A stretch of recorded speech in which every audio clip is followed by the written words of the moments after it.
The autumn wind carried the scent of wood smoke and desperation through the streets of Independence, Missouri, as the auctioneer's hammer fell with the finality of a coffin nail. But among the crowd gathered in the town square that grey October morning in 1869, one figure stood apart from the rest. His weathered face bore the dignity of a man who had seen empires rise and fall, his long black hair streaked with silver, catching the pale sunlight. When Chief Thomas Blackhorse of the Lakota raised his calloused hand, he didn't just place a bid, he shattered the chains of a system that had forgotten the meaning of human worth. What happened next would challenge everything the people of Independence thought they knew about justice, redemption, and the true measure of a person's value. This is the story of how one woman's darkest hour became the dawn of something extraordinary, and how an unlikely alliance between two broken souls would transform not just their own lives, but the very fabric of a community built on prejudice and fear. Before we jump back in, tell us where you're tuning in from, and if this story touches you, make sure you're subscribed, because tomorrow I've saved something extra special for you. The morning sun cast long shadows across the cramped tenement room where Margaret Sullivan pressed her infant daughter closer to her chest, listening to the heavy footsteps ascending the creaking stairs. At 22, Margaret's face bore lines that belonged to someone twice her age, etched there by months of hunger, worry, and the crushing weight of circumstances beyond her control. Her daughter Emma, barely 6 months old, slept fitfully in her arms, unaware that this might be their last morning together in the only home she had ever known. The footsteps stopped outside their door, followed by 3 sharp knocks that echoed through the thin walls like gunshots. Margaret knew who it was before the voice called out. She had been expecting this visit for weeks, dreading it with every fiber of her being, yet knowing it was inevitable. "Mrs. Sullivan," came the gravelly voice of Harold Crane, the debt collector whose reputation for ruthlessness had made him the most feared man in the immigrant quarters of Independence. "I know you're in there. We need to settle this matter today."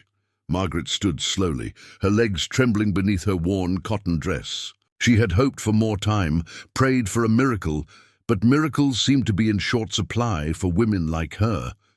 Women whose husbands had died in industrial accidents, leaving behind nothing but debts and broken promises. Women who had fled the poverty of Ireland, only to find different but equally crushing hardships in America. She opened the door to find Crane flanked by 2 burly men whose presence made the already small room feel suffocating. Crane himself was a thin, sharp-featured man in his 50s, impeccably dressed despite the early hour. His cold grey eyes assessed Margaret and her baby with the calculating gaze of someone who saw human beings as assets to be liquidated. "Mrs. Sullivan," Crane said with mock politeness, removing his hat to reveal thinning hair slicked back with pomade. "I trust you've had time to consider our previous discussion regarding your late husband's outstanding obligations." Margaret's throat felt dry as sandpaper. "Mr. Crane, I've told you before, I don't have the money.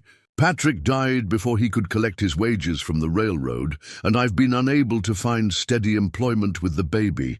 Yes, Crane waved dismissively. "Your personal circumstances are tragic, I'm sure. But business is business. Mrs. Sullivan, your husband owed significant sums to several creditors, and as his widow, those debts have passed to you. The amount now stands at $473, including interest and collection fees." The number hit Margaret like a physical blow. $473 might as well have been $4,000 for all her ability to pay it. Most working men in Independence didn't see that much money in 2 years.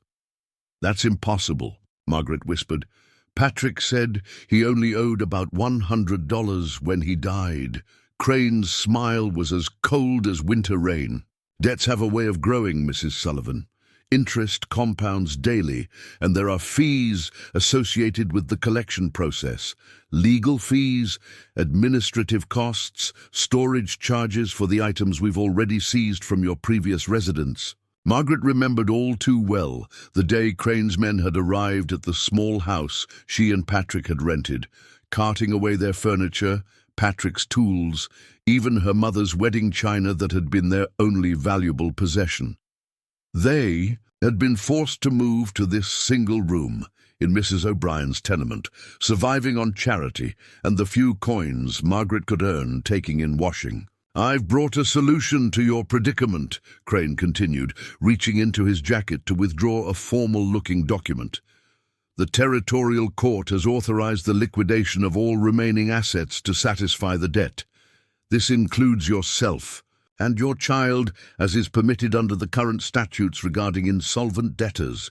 Margaret felt the room spin around her. She had heard whispers of such things happening to desperate families, but had never believed it could happen to her. "You can't be serious. This is America. People aren't property here." "Aren't they?" Crane's eyebrows rose with feigned surprise. "Mrs. Sullivan, surely you're aware that indentured servitude is a perfectly legal arrangement. Many immigrants have used such contracts to pay for their passage to America. In your case, the court has determined that a 7-year indenture contract would be sufficient to satisfy your obligations, with your daughter included as part of the arrangement." 7 years!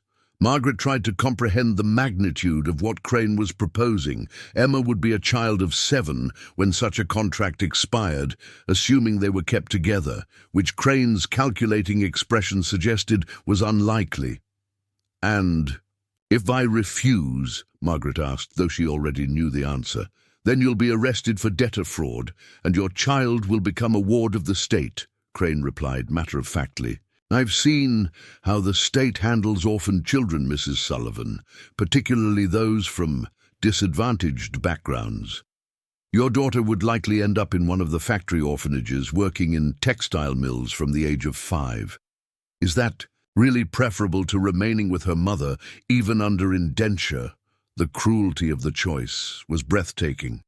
Margaret could feel tears burning behind her eyes, but she refused to let this man see her cry.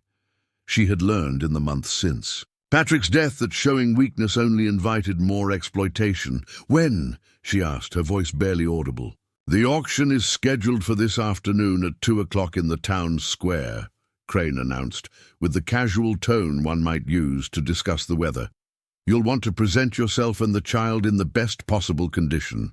Buyers prefer their acquisitions to look healthy and capable of hard work." Margaret's mind reeled at the clinical way Crane discussed the sale of human beings. "What kind of people buy indenture contracts?" "All sorts," Crane replied.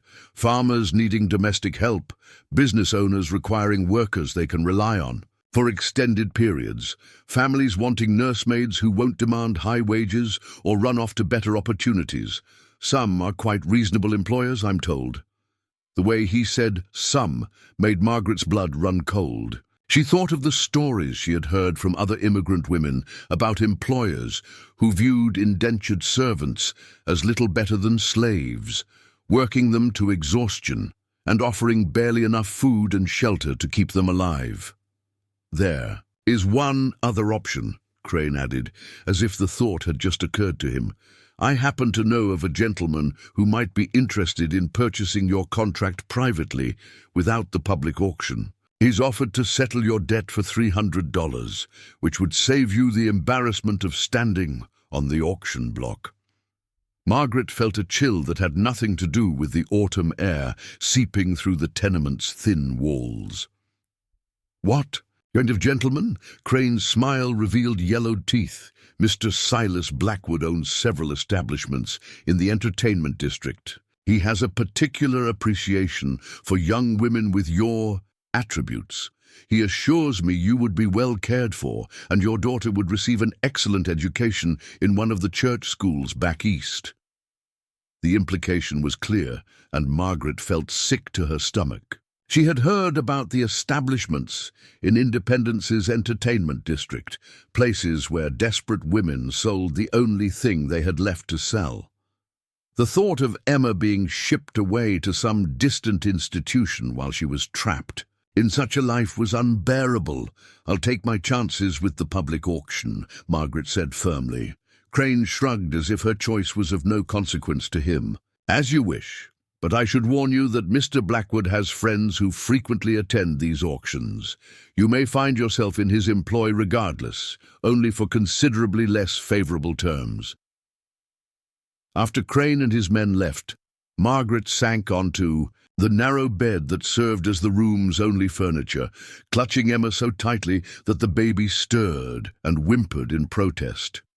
Around them, the tenement was coming to life with the sounds of other families beginning their day. Children crying, women calling out morning greetings in Irish and German, the clattering of pots and pans as breakfast was prepared over small coal stoves. Margaret looked around the room that had been their refuge for the past 3 months.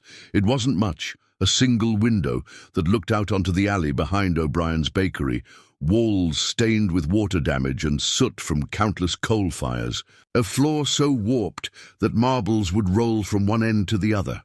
But it had been theirs, the only place since Patrick's death where she had felt any semblance of safety. She thought about Patrick, about how full of hope and determination he had been when they first arrived in Independence. He was going to work for the railroad, save enough money to buy a little farm outside of town, build a life where their children could grow up as true Americans with opportunities he had never had in Ireland. The railroad work had been dangerous, but it paid better than anything else available to Irish immigrants, and Patrick had been strong and careful until the day the bridge scaffolding collapsed. Margaret had been at the company office when they brought the news, waiting to collect Patrick's weekly pay so she could buy food and pay their rent. Instead, she had been told that Patrick Sullivan was dead, crushed beneath tons of timber and steel, and that the company's condolences came with a bill for the damage to their equipment caused by the accident.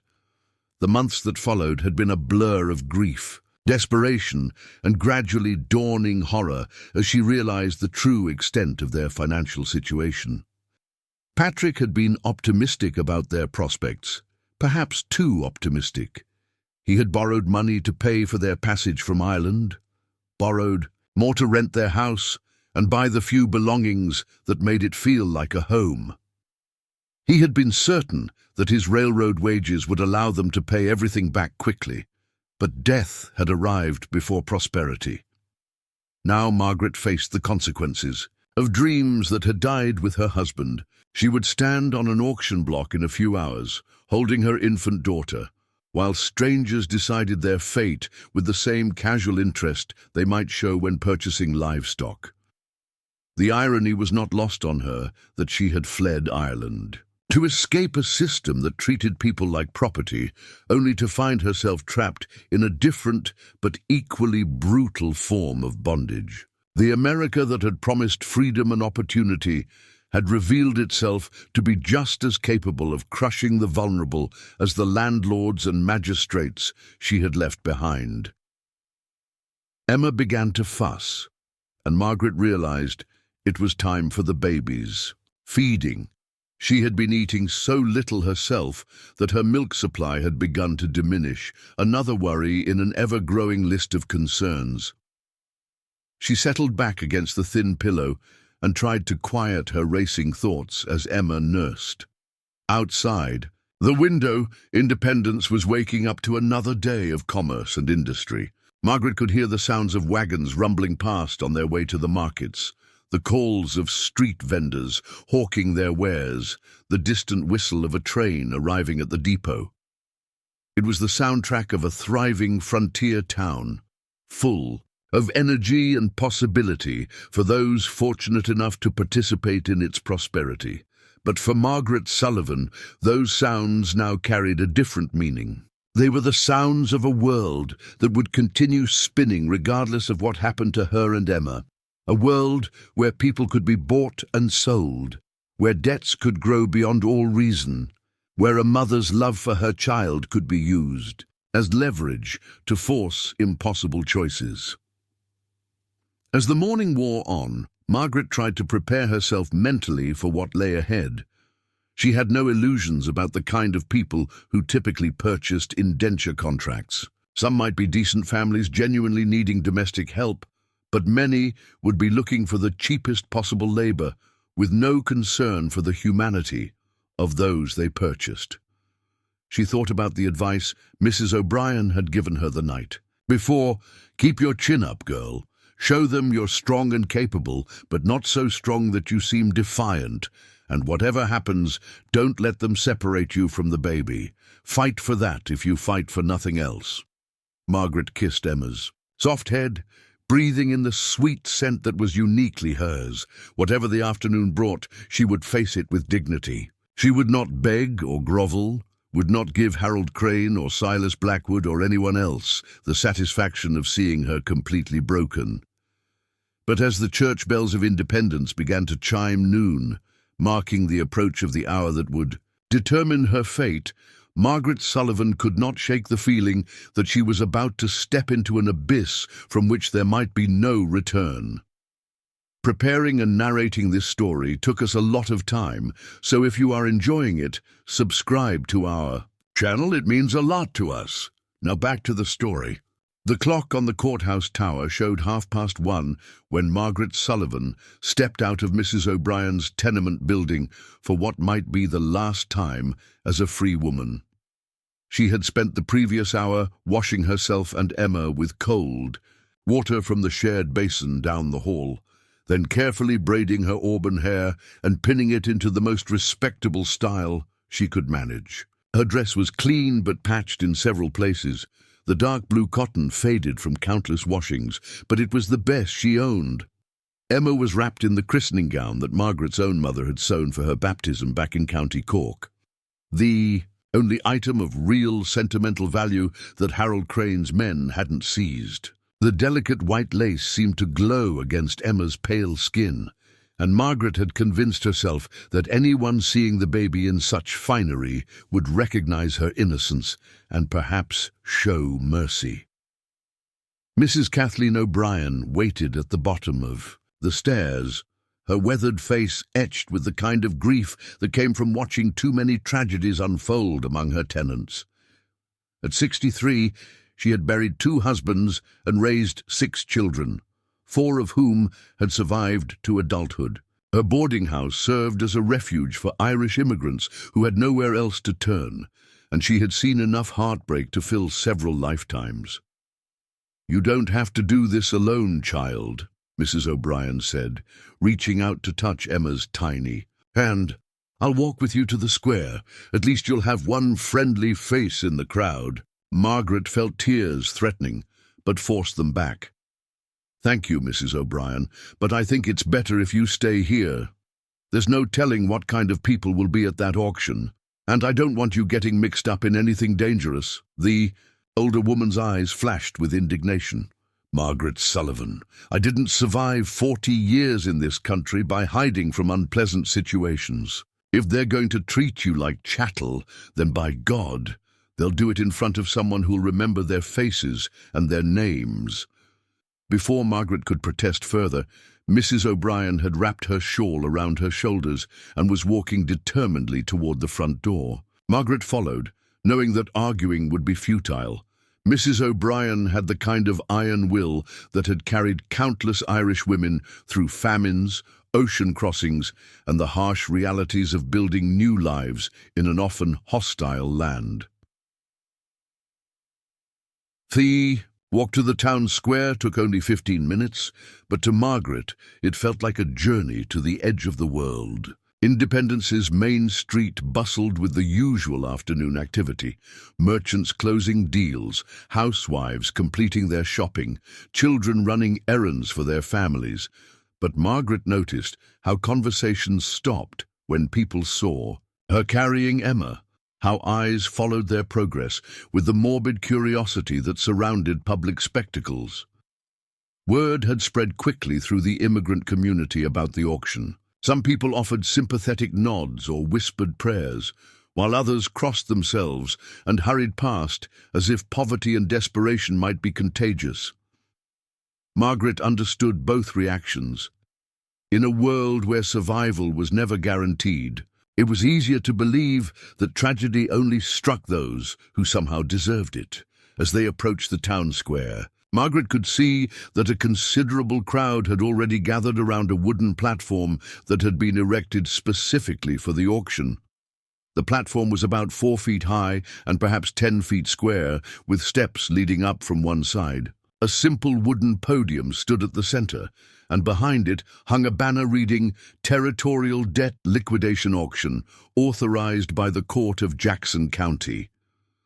The crowd was larger and more diverse than Margaret had expected. She recognized some of the faces from the business district: shopkeepers, small-scale ranchers, even a few of the more prosperous German immigrants who had established successful farms outside of town.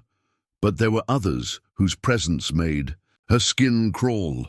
Rough-looking men in expensive clothes who had the predatory air of those who made their living exploiting others' misfortunes. Near the front of the crowd, Margaret spotted Silas Blackwood immediately. He was a corpulent man in his 50s, dressed in an expensive black suit that did nothing to disguise his dissipated appearance. His face was flushed with the broken capillaries that spoke of heavy drinking, and his small eyes moved constantly, assessing everything and everyone with calculating greed. 2 equally unsavory companions flanked him, men whose hands rested casually on the pistols at their hips. "That's him," Mrs. O'Brien whispered, following Margaret's gaze. "Silas Blackwood. They say he owns half the brothels between here and Kansas City, plus several gambling houses and at least 1 opium den. The territorial government pretends not to know, but everyone understands he pays enough in bribes to operate freely." Margaret felt sick at the thought of falling into such a man's hands. She had heard stories about what happened to women who worked in Blackwood's establishments, how they were kept in debt through inflated charges for room and board, how they were beaten if they tried to leave, how most of them died young from disease or violence or simple despair. But even more terrifying was the thought of what would happen to Emma. Blackwood had claimed he would send the baby to a church school, but Margaret doubted his word. More likely, Emma would disappear into one of the overcrowded orphanages where children were valued only for their ability to work in factories or mines. Margaret had seen too many orphan children begging in the streets of Independence to believe that institutional care offered any real protection. The auctioneer was a man named Samuel Webster, a professional who traveled throughout the territory conducting estate sales and debt liquidations. He was setting up his equipment with the efficient movements of someone who had performed this ritual countless times before. Margaret watched him arrange his papers, test his voice, and survey the crowd with the detached professionalism of a man who saw human suffering as simply another form of commerce. "Ladies and gentlemen," Webster called out, his voice carrying easily across the square, "we'll be beginning promptly at 2 o'clock with the liquidation of assets belonging to the estate of Patrick Sullivan, deceased. As authorized by the Territorial Court, today's proceedings will include the sale of indenture contracts for the widow Margaret Sullivan and her infant daughter Emma Sullivan to satisfy outstanding debts totaling $473. A murmur ran through the crowd at the announcement. Margaret felt every eye turned toward her, and she straightened her shoulders, determined to maintain whatever dignity she could under such circumstances. Emma stirred in her arms, but remained sleeping, blissfully unaware of the drama unfolding around her. "Now I want to make clear to all potential bidders," Webster continued, "that these are legal indenture contracts as recognized by territorial law. The successful bidder will have full legal authority over the contracted individuals for a period of 7 years, during which time they may assign work duties, determine living arrangements, and receive all compensation for labor performed. The contracts may be transferred or sold to other parties at the discretion of the contract holder." Margaret's heart sank as she listened to the terms being outlined. 7 years of having no legal rights, no ability to make decisions about her own life or Emma's future. 7 years of being owned by whoever was willing to pay the highest price for their services. "Are the mother and child being sold together or separately?" called out a voice from the crowd. Margaret couldn't see who had asked the question, but it sent a chill down her spine. "That will be determined by the successful bidder," Webster replied matter-of-factly. "The contracts may be kept together or separated as the purchaser sees fit. However, I should note that young children typically represent additional expense rather than immediate productivity, so separate sales often yield higher overall returns." Margaret felt Mrs. O'Brien's hand grip her arm tightly. The casual way Webster discussed the possibility of separating her from Emma made the reality of their situation crystal clear. They were not being treated as human beings with inherent rights and dignity, but as economic assets to be distributed in whatever manner would maximize profit for the creditors. As 2 o'clock approached, Margaret noticed other figures in the crowd who seemed out of place among the typical auction attendees. Near the edge of the square, partially obscured by the shadow of Hartwell's General Store, stood several Native American men whose presence had drawn suspicious glances and whispered comments from some of the white spectators.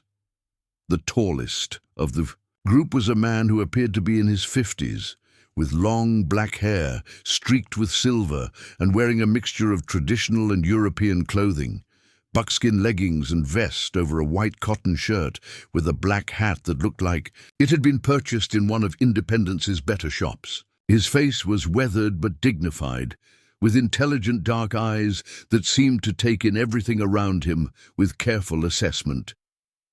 Margaret had heard that some of the local Lakota leaders occasionally came to Independence for trade negotiations, or to meet with territorial officials, but their presence at a debt auction was unusual enough to attract attention. Several men in the crowd were making hostile comments about Indians attending white business, but the Native Americans seemed unconcerned by the animosity their presence generated. "Ladies and gentlemen," Webster announced, pulling out his pocket watch and checking the time. "It is now 2 o'clock, and we will begin today's proceedings. Mrs. Margaret Sullivan, please step forward onto the platform." The moment Margaret had been dreading had finally arrived. She took a deep breath, kissed Emma's forehead, and walked slowly toward the platform steps. Each step felt like a small death, a surrender of everything that had made her a free human being rather than someone else's property. As she climbed the wooden steps, Margaret was acutely aware of the crowd's attention focused on her and Emma. She could hear scattered comments, some expressing sympathy, others discussing her potential value as a domestic servant, still others making crude observations about her appearance that made her face burn with shame and anger. "Now then," Webster said once Margaret had positioned herself beside the podium, "we have here Mrs. Margaret Sullivan, aged 22, and her infant daughter Emma, aged 6 months. Mrs. Sullivan is reported to be in good health, literate in English, and experienced in domestic duties including cooking, cleaning, childcare, and basic medical care. The child appears healthy and well cared for." Margaret stood as straight as she could, looking out over the crowd with as much dignity as she could muster. She saw faces filled with curiosity, calculation, pity, and in some cases barely concealed lust. Near the front, Silas Blackwood was studying her with the intense focus of a man examining a prize horse before placing his bet. "Bidding will start at $50 for both contracts together, or $30 for the woman alone," Webster announced. "Do I hear $50? The silence that followed felt eternal. Margaret held her breath, hoping desperately that no one would bid at all, that some miracle would occur to spare her from this humiliation. But she knew that was impossible. Too many people had gathered here with the specific intention of acquiring cheap labor, and Harold Crane would never allow the auction to end without a sale. $50, came a voice from near the front of the crowd. Margaret's heart sank as she recognized one of Silas Blackwood's companions, a thin man with dead eyes who was clearly following his employer's instructions. "I have $50, Webster announced.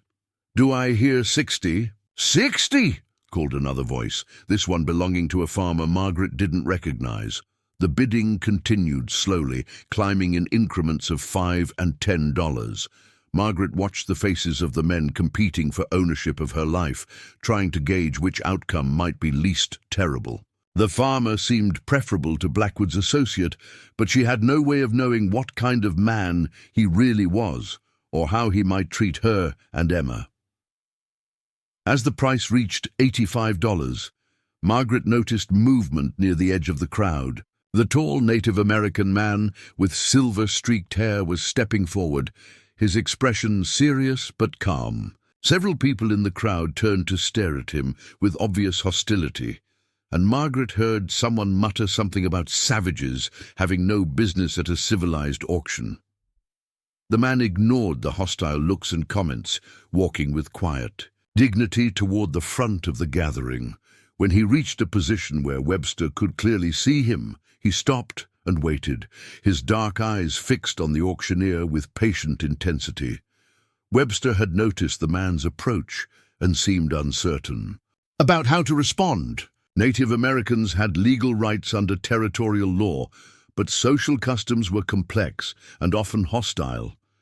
After a moment's hesitation, Webster decided to continue with the proceedings. "I have $85, he announced. "Do I hear 90? $100, said Silas Blackwood himself, stepping forward with a confident smile, "for both contracts." Margaret felt her knees weaken. $100 was more than she had dared hope anyone would pay, which meant the bidding was likely to end with her and Emma becoming Blackwood's property. She could see the satisfaction in his face, the anticipation of what he planned to do with his acquisition. "I have $100, Webster called. "Do I hear 110? The crowd had grown quiet, sensing that the auction was approaching its conclusion. Most of the other potential bidders had dropped out, unable or unwilling to compete with Blackwood's resources. Then, in the tense silence, a new voice spoke up with calm authority. $200.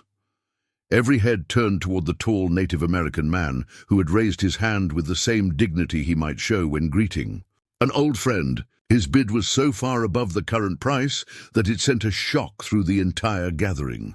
$250, Blackwood snarled, his face flushing with anger at this unexpected competition. The Native American man didn't hesitate. $500. A gasp went up from the crowd.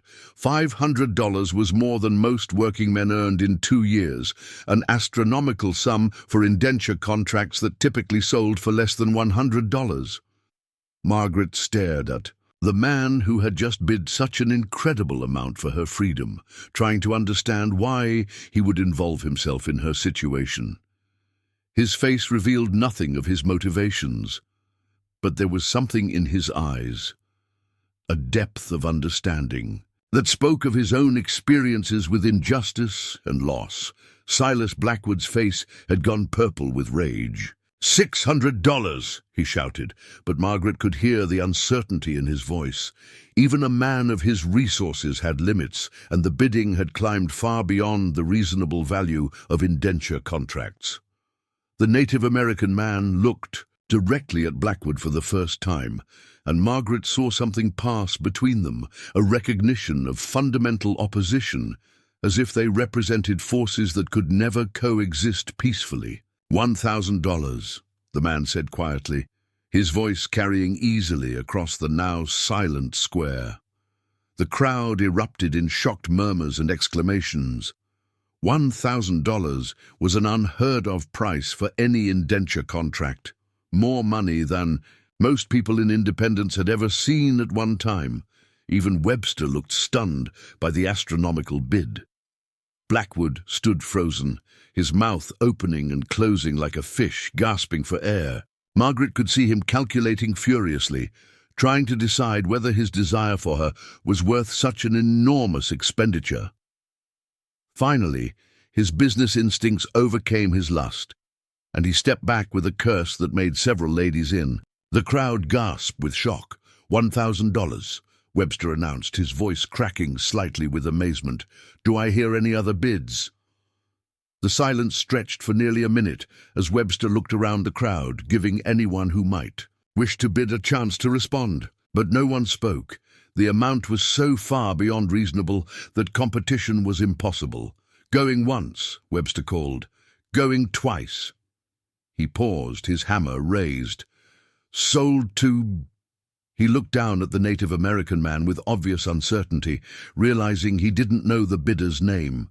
Thomas Blackhorse, the man said clearly. Chief Thomas Blackhorse of the Lakota Nation. As Webster's hammer fell with a sound like thunder, Margaret felt the world shift around her. She was no longer the property of Harold Crane's creditors, no longer facing the possibility of being separated from Emma or forced into Blackwood's degrading service. But she was still not free. She now belonged to a man she had never met, from a culture she barely understood, for reasons she could not begin to fathom. As Chief Thomas Blackhorse walked toward the platform to complete his purchase, Margaret found herself looking into eyes that held depths of wisdom, sorrow, and something else she was afraid to name. Hope. The paperwork took nearly an hour to complete, during which time Chief Thomas Blackhorse stood with patient dignity, while Samuel Webster fumbled through the legal documents with obvious nervousness. Margaret remained on the platform, clutching Emma and watching the crowd slowly disperse, many people casting curious and hostile glances at the unusual scene unfolding before them. Silas Blackwood had stormed off in a fury, but not before making several loud comments about savages with stolen money and promises that this wasn't over. His threats hung in the air like smoke from a poisonous fire, and Margaret could see that several townspeople were equally disturbed by the turn of events. The idea of a Lakota chief purchasing white indenture contracts challenged social assumptions that many preferred to leave unexamined. Harold Crane appeared beside the platform with a leather satchel, counting out bills with the mechanical precision of someone who viewed human transactions as just another form of commerce. His earlier confidence had been replaced by barely concealed irritation at the unexpected complication Chief Blackhorse's bid had introduced to what should have been a straightforward debt collection. "This is highly irregular," Crane muttered, as he verified the authenticity of the money. "I've never seen anything like it in 20 years of debt collection."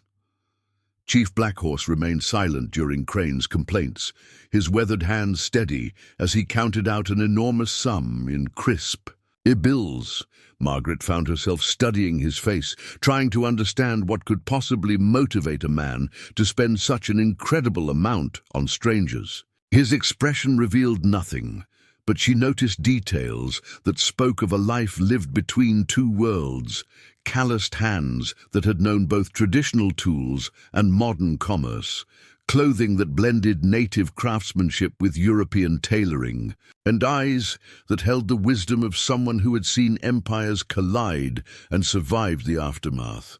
"The legal requirements are quite specific," Webster was explaining nervously, shuffling through a stack of territorial statutes. "The purchaser must provide suitable housing, adequate food and clothing, and may not subject the contracted individuals to treatment that violates territorial health and safety standards.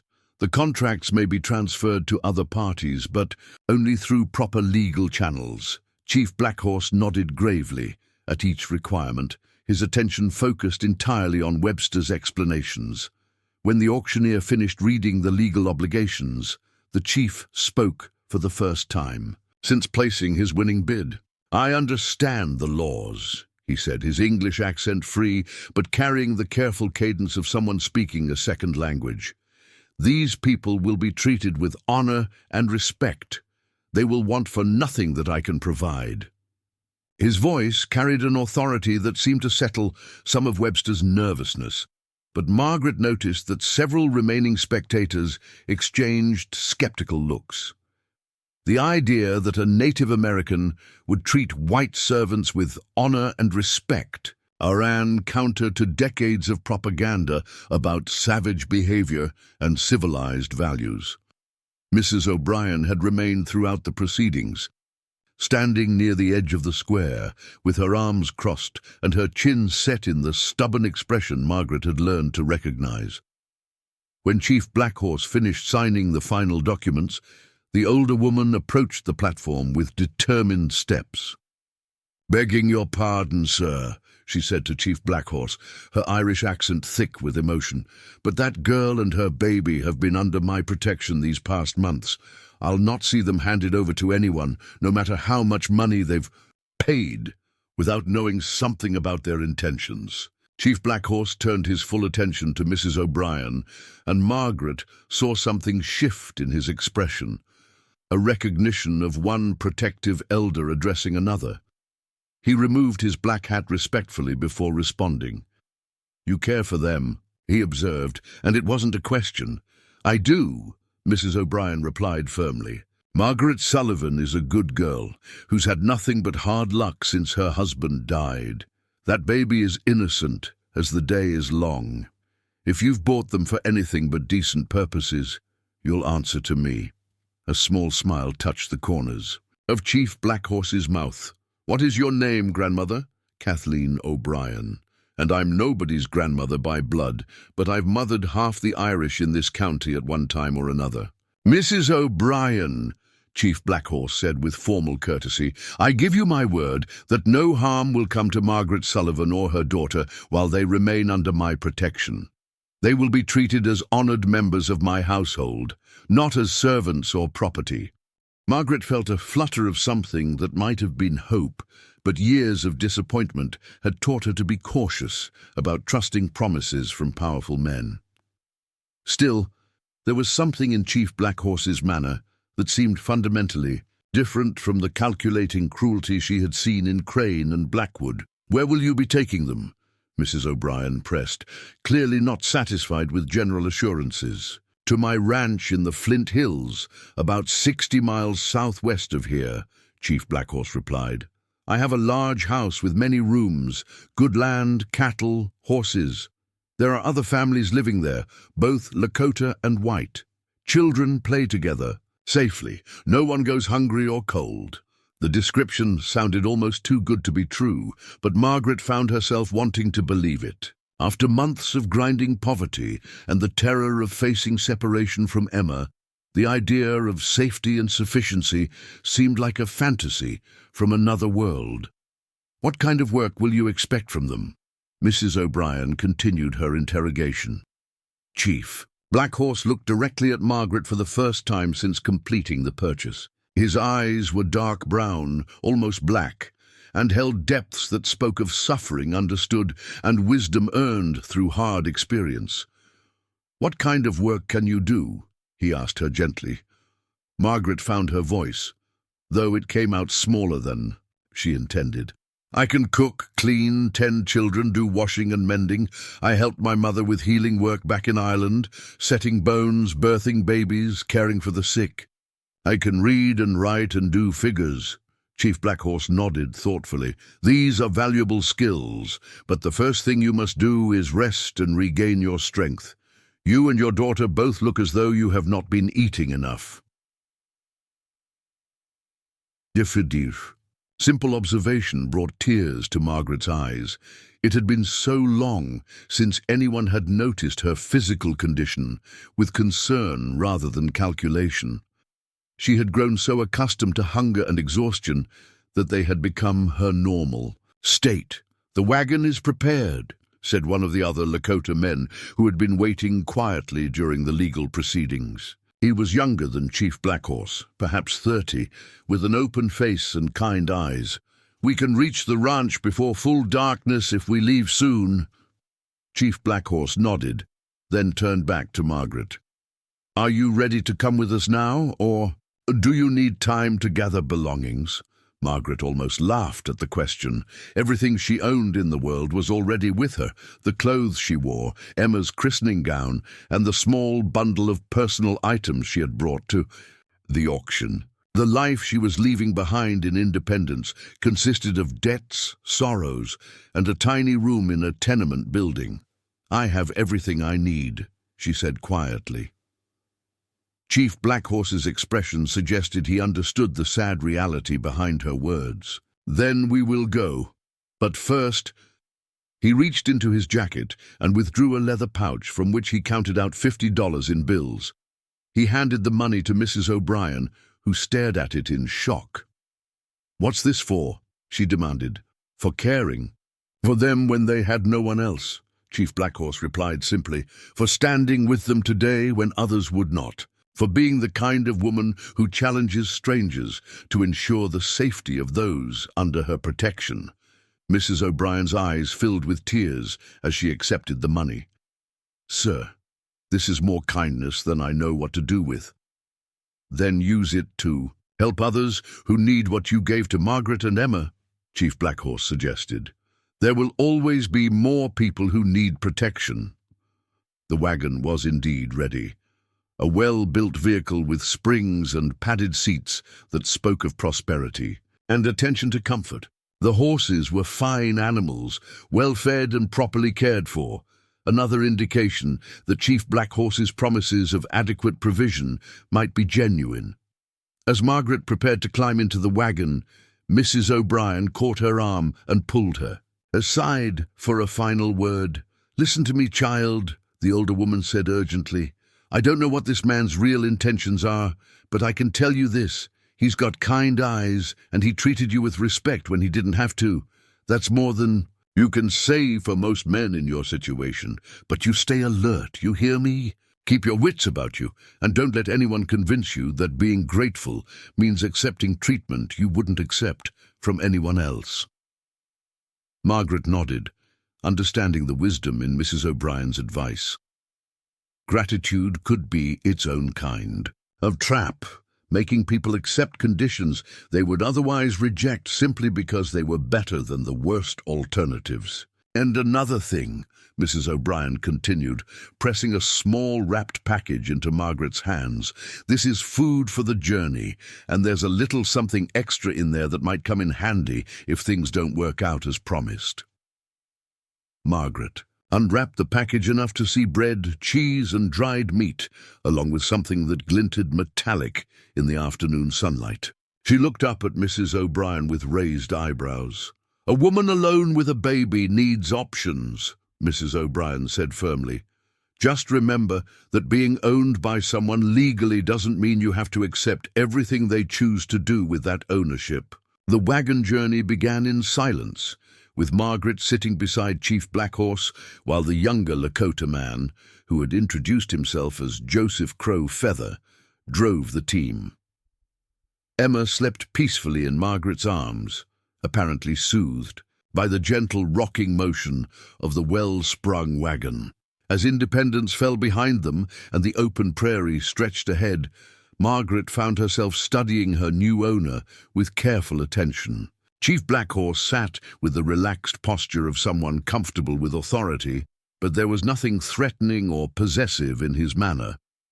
If anything, he seemed almost protective, keeping a watchful eye on the road ahead and occasionally glancing at Margaret and Emma to ensure they were comfortable.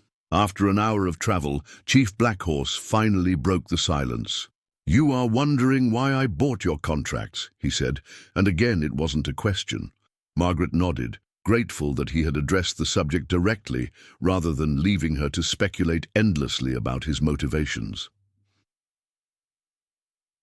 23 years ago, Chief Blackhorse began, his voice taking on the cadence of someone telling a story that had been told many times before.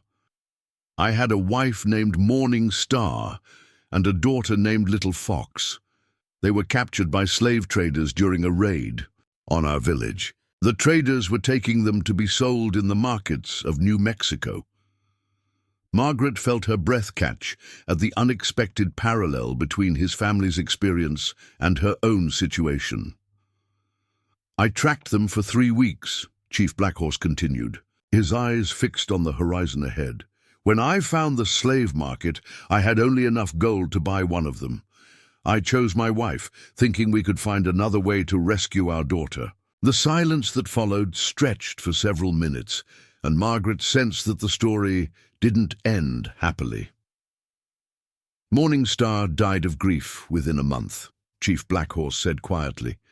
She could not live knowing our daughter was still enslaved. Little Fox was sold to a man who took her far south, into Mexico. I spent 5 years searching, but I never found her.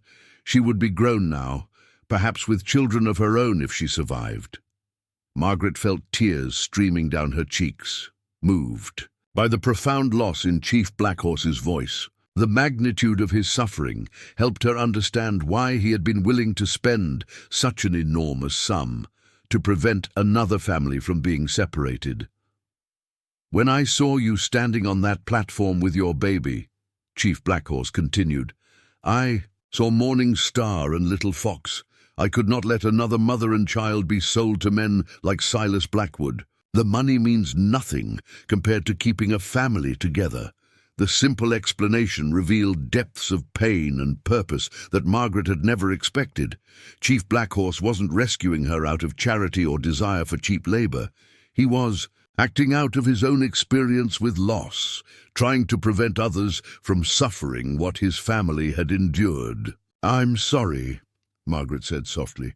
"I'm sorry for what happened to your family." Chief Blackhorse nodded gravely. "Suffering teaches us to recognize suffering in others. Sometimes that recognition demands action, even when action is costly." As the wagon continued across the rolling prairie, Margaret began to understand that she wasn't just traveling toward a new home. She was being drawn into a story much larger than her own immediate circumstances, a story about justice, redemption, and the possibility that even the deepest wounds could be transformed into sources of healing for others. The sun was beginning to set when Chief Blackhorse pointed ahead to a cluster of buildings nestled in a valley between low hills. "The Blackhorse Ranch," he said simply, "your new home." As Margaret looked ahead toward the approaching buildings, she felt something she hadn't experienced in months, genuine curiosity about what the future might hold, rather than simple dread about what hardships awaited her. For the first time since Patrick's death, she dared to hope that the next chapter of her story might contain something other than suffering. The Blackhorse Ranch spread across the valley like something from a dream Margaret had never dared to have. As their wagon descended the winding dirt road, she could see a collection of well-maintained buildings arranged around a central compound, a large two-story house built in a style that blended European architecture with Native American influences, several smaller cabins scattered throughout the property, barns and outbuildings that spoke of prosperity and careful management, and corrals containing more horses than Margaret had ever seen in one place. But it was the people who truly captured her attention. As word of their arrival spread through the ranch community, figures emerged from houses and work areas to wave and call out greetings. Margaret saw children of various ages, some clearly Native American, others obviously of European descent, and several who appeared to be of mixed heritage. Adults moved with the purposeful energy of people engaged in meaningful work, and the atmosphere felt more like a thriving village than a traditional ranch operation. "How many people live here?" Margaret asked, her voice filled with wonder at the scope of the community Chief Blackhorse had created. "About 60, depending on the season," he replied, guiding the wagon toward the main house. "Families come and go as their circumstances change. Some stay for months, others have been here for years. The only requirement is that people contribute what they can and treat each other with respect." As they drew closer to the main house, Margaret noticed details that spoke of a unique philosophy behind the ranch's operation. The buildings showed influences from multiple cultures. Traditional Lakota designs incorporated into European construction techniques, decorative elements that reflected both Native American and immigrant craftsmanship, and practical adaptations. that suggested a community where different traditions had been allowed to blend and strengthen each other. A woman emerged from the main house to greet them, and Margaret was immediately struck by her unusual appearance. She was perhaps 40 years old, with the fair skin and blue eyes of someone of European descent, but her dark hair was braided in traditional Native American style, and her clothing combined elements from both cultures. Her smile was warm and genuine as she approached the wagon. "Welcome home, Thomas," she said to Chief Blackhorse, then turned her attention to Margaret with obvious interest. "And you must be Margaret Sullivan. I'm Dr. Rebecca Hayes, though most people here just call me Rebecca." Margaret stared in surprise. She had never encountered a female doctor before, and the casual way Dr. Hayes introduced herself suggested that such things were considered normal at the Black Horse Ranch. "Dr. Hayes runs our medical clinic," Chief Blackhorse explained, as he helped Margaret down from the wagon. "She came here 5 years ago after her husband died in a mining accident. She'd been trained as a nurse back east, but we encouraged her to expand her skills. Now she's the best doctor between here and Kansas City." Dr. Hayes laughed at the compliment. "Thomas exaggerates, but I do my best to keep everyone healthy. And speaking of health, you and this little one look like you could use some proper food and rest. When was the last time you had a full meal?" Margaret tried to remember and realized it had been several days since she'd eaten anything more substantial than bread and weak soup. The constant stress and worry had killed her appetite, and what little money she'd had access to had gone toward Emma's needs rather than her own. "I can see the answer in your face," Dr. Hayes said gently. "Come, let's get you both settled and fed. We can worry about everything else tomorrow." As they walked toward the main house, Margaret noticed Joseph Crowfeather unloading supplies from the wagon with the help of several children who had appeared as if from nowhere. The ease with which everyone worked together, regardless of age or background, created an atmosphere unlike anything Margaret had experienced before. The interior of the main house was even more impressive than its exterior. The rooms were spacious and well-furnished, with Native American art and European furniture, creating a harmonious blend that felt both elegant and comfortable. Books lined shelves in several rooms, suggesting a community that valued education and learning. "Thomas keeps the master bedroom upstairs," Dr. Hayes explained as she led Margaret through the house. "But there are several guest rooms available. I thought you might prefer one on the ground floor, at least until you're feeling stronger." The room Dr. Hayes showed her was larger and better furnished than anywhere Margaret had lived since leaving Ireland. A comfortable bed with clean linens, a rocking chair positioned near a window that looked out over the ranch's gardens, a writing desk with paper and ink, and a small fireplace that would provide warmth during cold weather. "It's beautiful," Margaret whispered, still holding Emma close. The baby had awakened during their arrival and was looking around with the alert curiosity of a healthy infant. "The bathroom is just down the hall," Dr. Hayes continued, "and there's a nursery next door if you'd like Emma to have her own space, though many of our mothers prefer to keep their babies close during the first year." The casual assumption that Margaret would have choices about her living arrangements and childcare was almost overwhelming. For months, every aspect of her life had been determined by circumstances beyond her control, and the idea that she might actually have preferences that would be respected seemed too good to be true. A soft knock on the door interrupted Margaret's amazement. "Come in," Dr. Hayes called, and the door opened to reveal a young woman about Margaret's age carrying a tray laden with food. "This is Sarah Crowfeather, Joseph's wife," Dr. Hayes said. "Sarah, meet Margaret Sullivan and her daughter, Emma." Sarah was a petite woman with the delicate features and dark hair that spoke of Native American heritage, but her smile was warm and welcoming as she set the tray on the writing desk. "I brought enough for several people," she said with a gentle laugh. "New mothers need extra nourishment, especially if they've been having a difficult time." The food was unlike anything Margaret had seen in months. Roasted meat, fresh vegetables, bread that was still warm from the oven, milk that was rich and creamy, and even fruit that must have been expensive to obtain. The sight of such abundance, after weeks of near starvation, brought tears to her eyes. "Please eat," Dr. Hayes urged. "I need to examine both you and Emma, but proper nutrition is the first step toward recovering your strength." As Margaret ate with desperate hunger, Dr. Hayes conducted a gentle examination of both mother and child. Her touch was professional, but kind, and she explained everything she was doing in terms that Margaret could understand. "Emma appears to be in excellent health despite the circumstances," Dr. Hayes announced. "She's perhaps a bit underweight, but nothing that good nutrition won't remedy quickly. You, on the other hand, show signs of significant stress and malnutrition. Have you been sleeping?" Margaret shook her head. "Not much. I've been too worried." "But what would happen to us?" "Understandable, but destructive in the long term," Dr. Hayes said matter-of-factly. "Starting tonight, I want you to focus on 3 things: eating regularly, sleeping as much as possible, and allowing yourself to believe that you're safe here. The first 2 are practical necessities. The third is just as important for your recovery."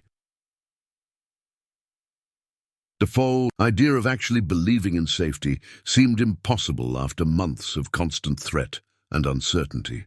But Margaret found herself wanting to try, if only for Emma's sake. After Dr. Hayes left, Margaret found herself alone in the comfortable room with time to process everything that had happened. The contrast between her morning in Mrs. O'Brien's tenement and her evening at the Black Horse Ranch was so dramatic that she kept expecting to wake up and discover it was all an elaborate dream. A gentle knock interrupted her thoughts. "Margaret?" came Chief Black Horse's voice through the door. "May I speak with you?" Margaret opened the door to find him standing in the hallway, his manner respectful and patient. "Of course. I wanted to discuss your situation here," he said, entering the room when she gestured for him to do so. "I know this is all very strange and new for you, and I want to make sure you understand what your life will be like at the ranch." Margaret sat in the rocking chair, settling Emma for another feeding, while Chief Black Horse took the straight-back chair by the writing desk. His presence filled the room with quiet authority, but there was nothing threatening or demanding. In his manner, "Legally, I own your indenture contracts for 7 years, he began, his voice serious but gentle.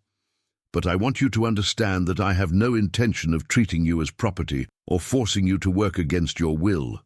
You and Emma are free to live here as honored members of our community." Margaret looked up from Emma, trying to process what he was saying. "I don't understand. You paid $1,000 for our contracts. Surely you expect something in return." Chief Black Horse was quiet for a moment, choosing his words carefully. "What I expect is that you will heal from your recent hardships and find your place in our community. When you are ready, there will be opportunities for you to contribute in ways that match your skills and interests. But there is no debt to work off, no specific duties you must perform, no punishment if you choose not to participate in particular activities."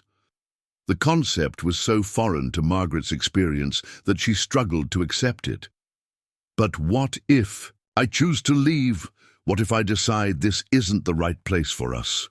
"Then you leave," Chief Black Horse replied simply.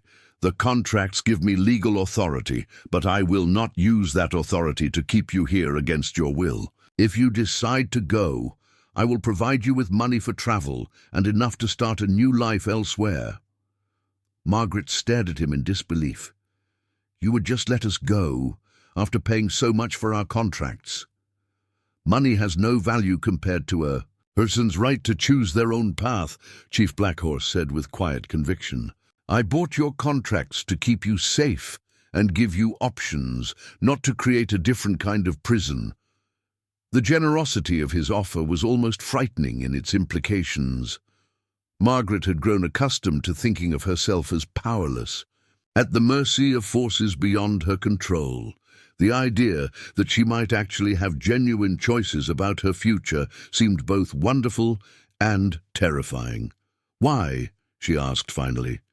"Why would you do this for strangers?" Chief Blackhorse looked out the window toward the ranch buildings, where lights were beginning to appear as evening settled over the valley.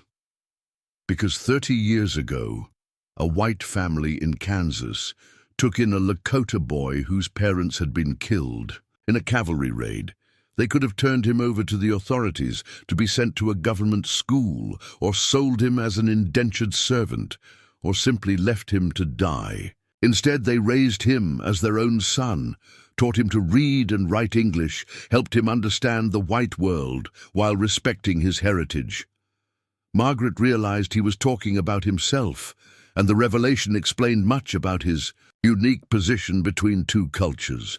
"The Morrison family never asked for anything in return," Chief Blackhorse continued. "They simply believed that helping others was the right thing to do. When I was old enough to leave and rejoin my people, they gave me their blessing and enough money to start my own life. Everything I have built here is possible because of their kindness." "So you're paying it forward," Margaret said, beginning to understand the philosophy that guided his actions. "I am creating the kind of community I wish had existed for my wife and daughter," Chief Blackhorse corrected gently. "A place where people are valued for who they are rather than what they can produce, where families are kept together, where different cultures can coexist and strengthen each other." As if summoned by their conversation, voices could be heard. Outside the window, children playing some sort of game in the gathering darkness, adults calling them in for evening meals, the general sounds of a community settling into nighttime routines. The normalcy of it all was almost overwhelming for someone who had spent months living on the edge of disaster. "There's something else you should know," Chief Blackhorse said, his expression growing more serious. "Silas Blackwood's threats at the auction were not idle. He has connections throughout the territory, and he does not take kindly to being thwarted. There may be attempts to cause trouble for you, for me, or for the ranch in general." Margaret felt a chill at the reminder that her old life might not be as completely behind her as she had hoped. "What kind of trouble?" "Legal challenges to the validity of the contracts, attempts to have me investigated for various imaginary crimes, pressure on territorial officials to interfere with our operations here," Chief Blackhorse explained. "Blackwood has used such tactics before against people who crossed him." "Maybe I should leave," Margaret said, the words coming out before she could stop them. "I don't want to bring danger to your community." Chief Blackhorse's expression grew stern. "Margaret." "Sullivan, if you let fear of Silas Blackwood dictate your choices, you will never be truly free. Evil men like him depend on good people being too frightened to stand against them. The best way to defeat such men is to live a life of dignity and purpose despite their threats." The conviction in his voice reminded Margaret of the strength that had enabled him to outbid Blackwood at the auction. She began to understand that Chief Blackhorse was not just offering her sanctuary, but inviting her to become part of something larger, a community built on principles of justice and mutual support that challenged the accepted norms of territorial society. "I need time to think," Margaret said finally. "This is all so different from anything I expected." "Of course," Chief Blackhorse agreed, rising from his chair. "Take all the time you need. Tomorrow Sarah will show you around the ranch and introduce you to some of the other families. You can begin to get a sense of how we live here and whether it feels right for you and Emma." As he reached the door, Margaret called out to him, "Chief Blackhorse, thank you. Whatever happens, thank you for giving us this chance." He turned back with a slight smile. "Call me Thomas, and you're welcome. Sleep well, Margaret Sullivan. Tomorrow is the first day of whatever future you choose to create." After he left, Margaret sat in the comfortable chair, holding Emma and looking out at the peaceful ranch community. For the first time in months, she found herself thinking about possibilities rather than just survival. The choice Chief Blackhorse was offering her was both a gift and a responsibility, the freedom to decide her own path, but also the challenge of figuring out what kind of life she wanted to build. As Emma drifted off to sleep in her arms, Margaret realized that the most difficult part of her journey might not be the hardships she had endured, but learning to believe that she deserved the happiness and security that the Blackhorse Ranch seemed to offer. Outside her window, the ranch settled into peaceful nighttime rhythms, and for the first time since Patrick's death, Margaret dared to hope that she and Emma might have found a place where they could truly belong. Margaret woke to sunlight streaming through the window, and the unfamiliar sound of children's laughter echoing across the ranch grounds. For a moment, she lay disoriented, her mind struggling to reconcile the comfortable bed and peaceful surroundings with her memories of the cramped tenement room where she had spent the previous months. Emma stirred beside her in the makeshift crib that Sarah Crowfeather had brought the night before, but for the first time in weeks, the baby seemed content rather than restless. The events of the previous day felt like something from a fever dream: the auction, Chief Blackhorse's stunning bid, the journey to a ranch that seemed too prosperous and welcoming to be real. Margaret had fallen asleep expecting to wake up back in Mrs. O'Brien's tenement, but the evidence of her senses insisted that her rescue had actually happened. A gentle knock on the door interrupted her thoughts. "Margaret," came Sarah's voice. "I've brought breakfast if you're ready." Margaret quickly wrapped herself in the robe that had been provided and opened the door to find Sarah carrying another laden tray, this time accompanied by a girl of perhaps 12, with the same dark hair and intelligent eyes. "This is my daughter Ruth," Sarah said as they entered the room. "She's been very excited to meet you and Emma." Ruth stepped forward with the serious politeness of a child who had been taught good manners. "Mother says you've come to live with us. I hope you'll like it here. There are lots of children to play with, and we have our own school." The casual mention of a school surprised Margaret. Education was expensive and often difficult to obtain, especially in frontier communities.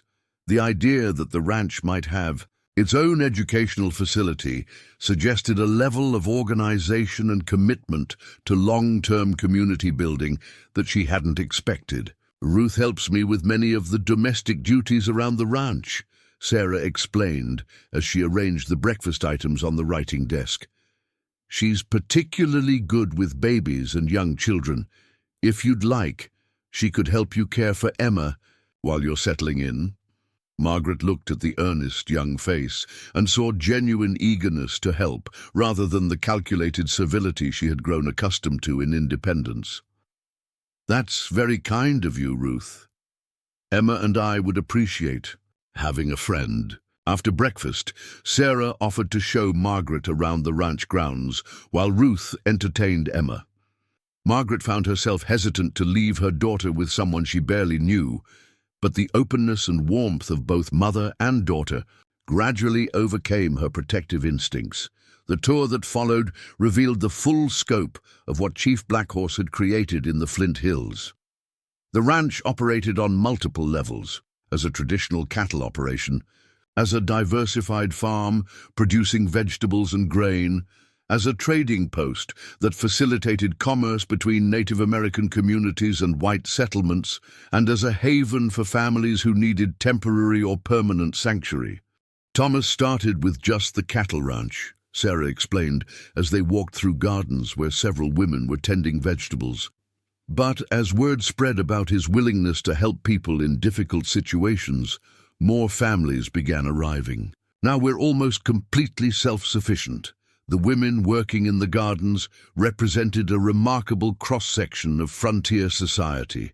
Margaret was introduced to Anna Weber, a German immigrant whose husband had died in a farming accident, leaving her with 3 children and no means of support. Maria Santos, a young Mexican woman who had fled north after her village was attacked by bandits. Elizabeth Harrison, a former slave from Missouri who had made her way to Kansas with her 2 sons after the war ended. How did they all end up here?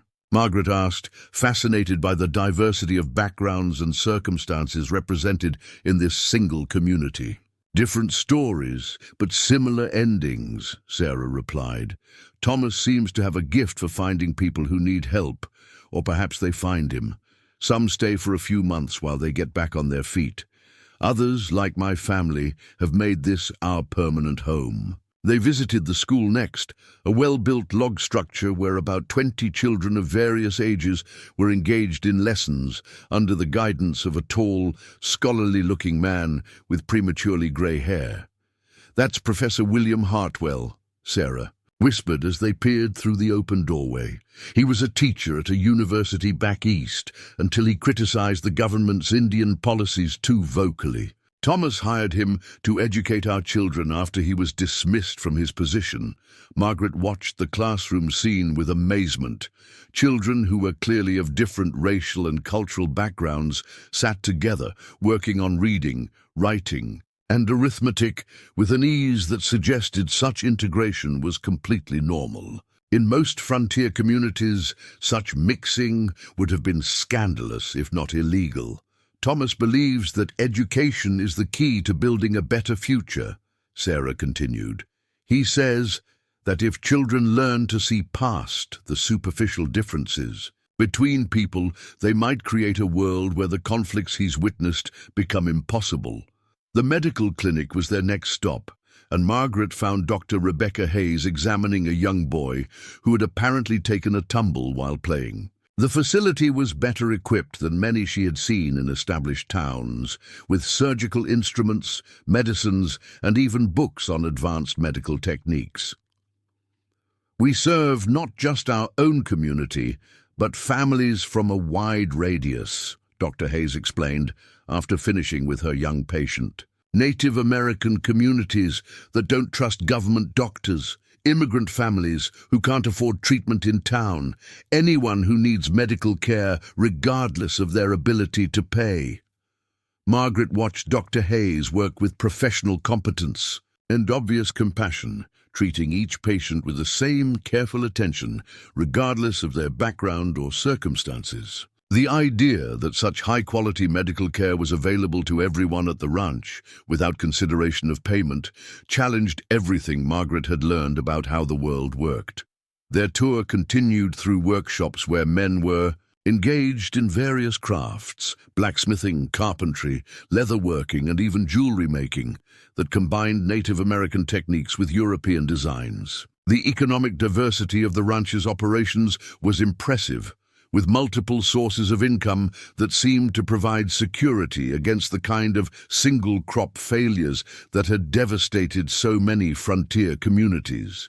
"The key is that everyone contributes what they can and receives what they need," Sarah explained as they watched Joseph Crow Feather directing the construction of a new cabin. "Some people are better at working with animals, others at growing crops or making things with their hands. Thomas says that a community works best when people are allowed to do what they do well, rather than forced into roles that don't suit them." As they walked back toward the main house, Margaret found herself processing the implications of what she had seen. The Black Horse Ranch operated according to principles that were radically different from the competitive individualism that dominated most frontier communities. Instead of each family struggling to survive on its own, the ranch functioned as an extended community where mutual support and cooperation created prosperity for everyone. "It's almost too good to be true," Margaret said, voicing the thought. That had been nagging at her throughout the morning. Sarah smiled with understanding. "I felt the same way when we first arrived. Joseph and I had been traveling for months, trying to find work and a safe place to raise Ruth. We'd been turned away from so many communities because of our mixed marriage that we'd almost given up hope. When Thomas offered us a place here, I kept waiting for the catch, for the moment when he would reveal what he really wanted from us." "And did you find one?" Margaret asked, genuinely curious about whether her instinctive skepticism was justified. "The only catch is that he expects everyone to treat each other with respect and contribute to the community's well-being." Sarah replied. "There are no hidden agendas, no secret prices to pay. Thomas really is exactly what he appears to be, a man who has suffered great loss and chosen to create something beautiful from that suffering." They found Ruth playing with Emma on a blanket spread under a large oak tree near the main house, surrounded by several other children who were helping to entertain the baby. Margaret felt a pang of anxiety at seeing her daughter in the care of virtual strangers, but Emma seemed completely content and was even smiling at the attention she was receiving. "She's been perfect," Ruth reported as Margaret approached. "She took her feeding without any fuss, and she seems to like listening to us sing." Margaret knelt beside the blanket and gathered Emma into her arms, feeling the familiar comfort of her daughter's warm weight. But she also noticed something different in Emma's demeanor, a relaxation that hadn't been present during their months of struggle in independence. Even babies, it seemed, could sense safety and respond to it. As the afternoon progressed, Margaret found herself drawn into the daily rhythms of ranch life, almost without realizing it. She helped Sarah prepare vegetables for the evening meal, learning techniques for preserving food that would extend the growing season's bounty through the winter months. She assisted Dr. Hayes in organizing medical supplies, sharing knowledge about herbal remedies that her mother had taught her back in Ireland. She even spent time in the school, helping some of the younger children with their reading, while Professor Hartwell worked with the older students on more advanced lessons. Each activity felt natural and voluntary rather than obligatory, and Margaret began to understand what Sarah had meant about people contributing what they could, rather than being forced into unsuitable roles. After months of feeling useless and burdensome, the opportunity to be genuinely helpful was deeply satisfying. But it was during the evening meal that Margaret truly began to grasp the unique nature of the community Thomas Blackhorse had created. The entire ranch population, nearly 60 people, gathered in a large dining hall that had been built specifically for communal meals. Tables accommodated people of all ages and backgrounds, with conversation flowing easily between languages and across cultural boundaries that would have been impossible to cross in most frontier communities. Margaret found herself seated between Anna Weber, the German widow, and Elizabeth Harrison, the former slave from Missouri. The conversation ranged from practical matters like crop rotation and animal husbandry to philosophical discussions about education, politics, and the future of the American West. "The children give me the most hope," Elizabeth said, watching, as her 10-year-old son helped Ruth and several other children serve food to the adults. "They don't see the differences that divide us grown folks. To them, we're all just neighbors who help each other." Anna nodded in agreement. "In Germany, my family was Lutheran and Maria's was Catholic, and such differences could mean generations of hostility. Here we work together in the same garden and our children play the same games. Perhaps this is what America was supposed to be, a place where old hatreds could be left behind." Thomas Blackhorse himself moved through the dining hall like a gracious host, checking on families, listening to concerns, and making decisions about ranch operations with input from anyone who wished to contribute. His leadership style was unlike anything Margaret had experienced, authoritative when necessary, but inclusive and respectful of others' expertise and opinions.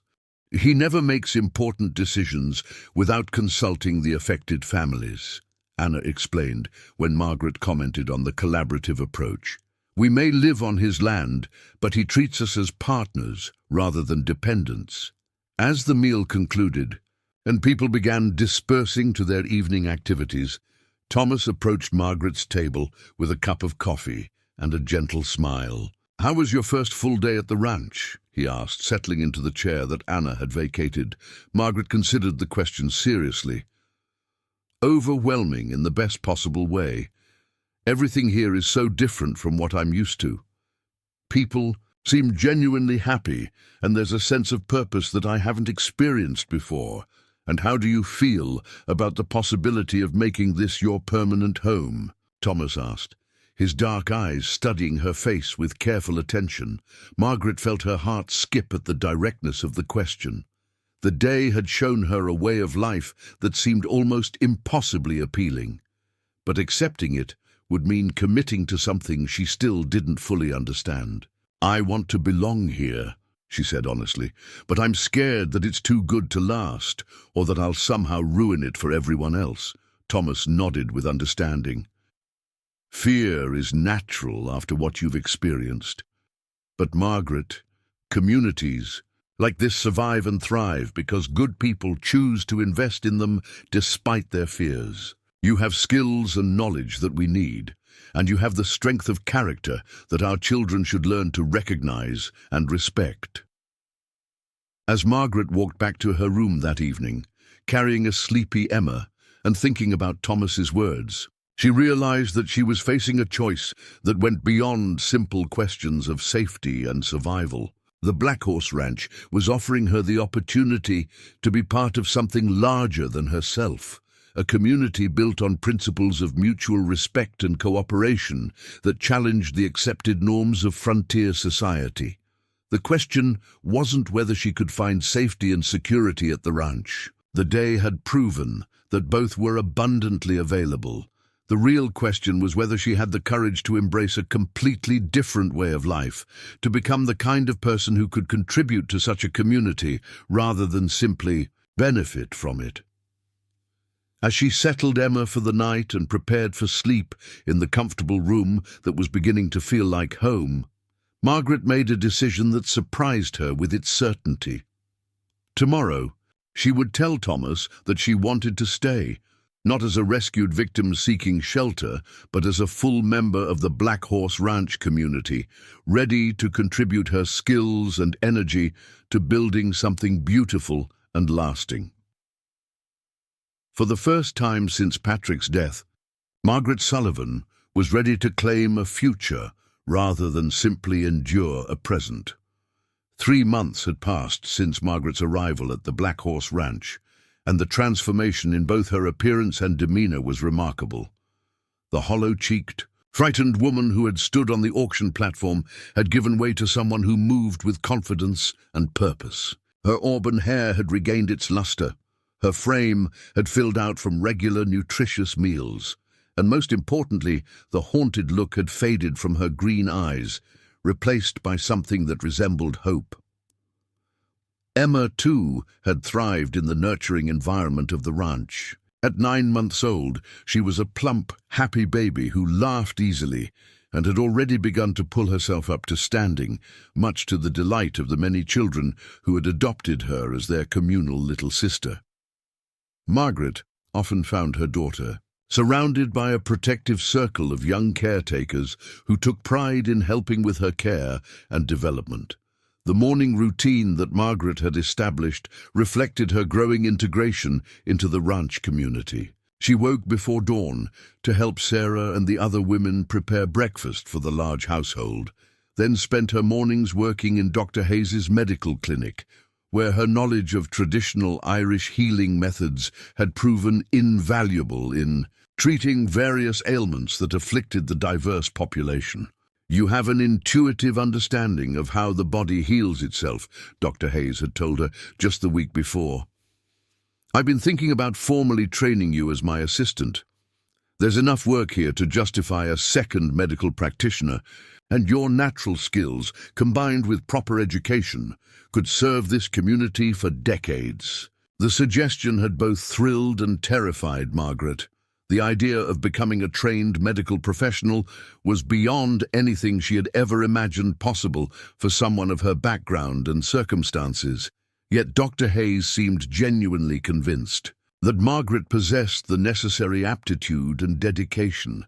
This particular morning brought an unexpected disruption to the ranch's usual peaceful routine. Margaret was in the clinic, preparing herbal remedies under Dr. Hayes' supervision, when the sound of rapidly approaching horses echoed across the valley. Through the clinic window, she could see a cloud of dust rising from the main road. Much dust for the usual traders or visitors who occasionally came to conduct business with Thomas. "That's at least a dozen riders," Dr. Hayes observed, moving to get a better view. "And they're coming fast. That usually means trouble."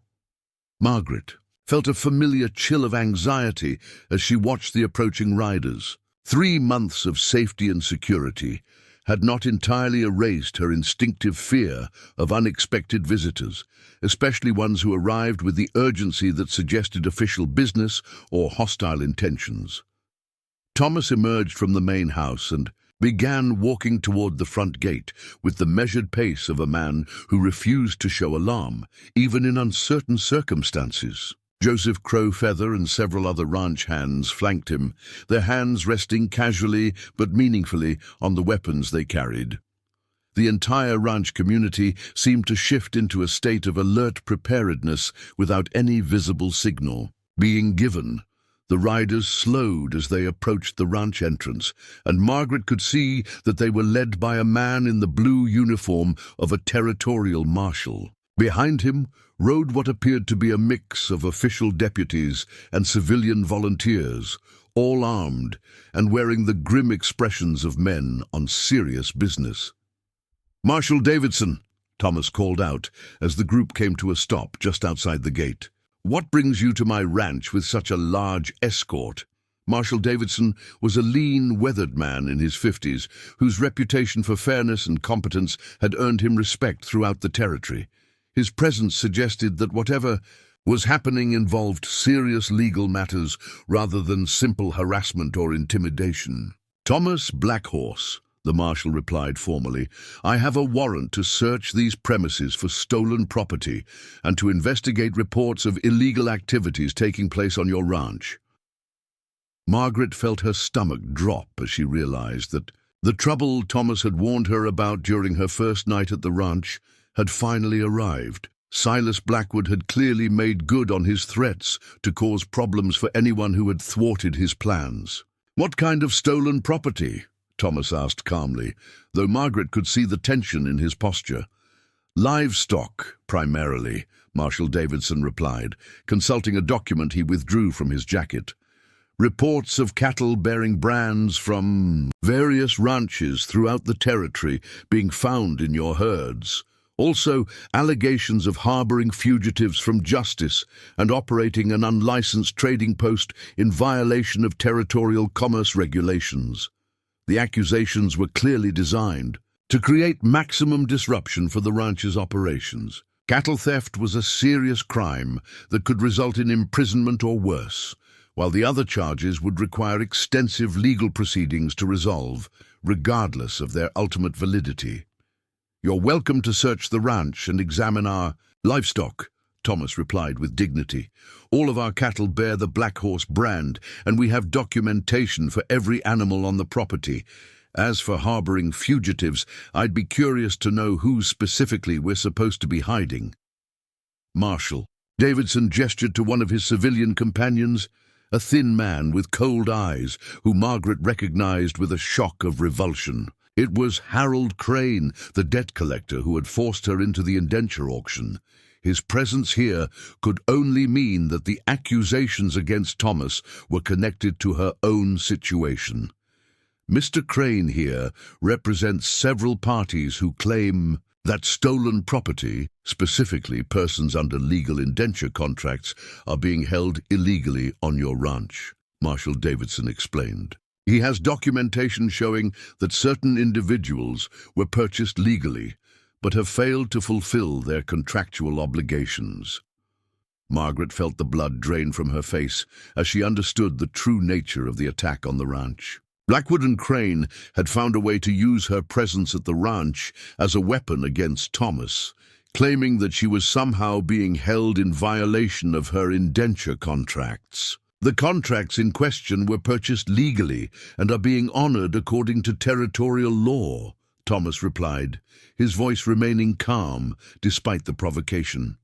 "If there are specific allegations of contract violations, I'm prepared to address them through proper legal channels."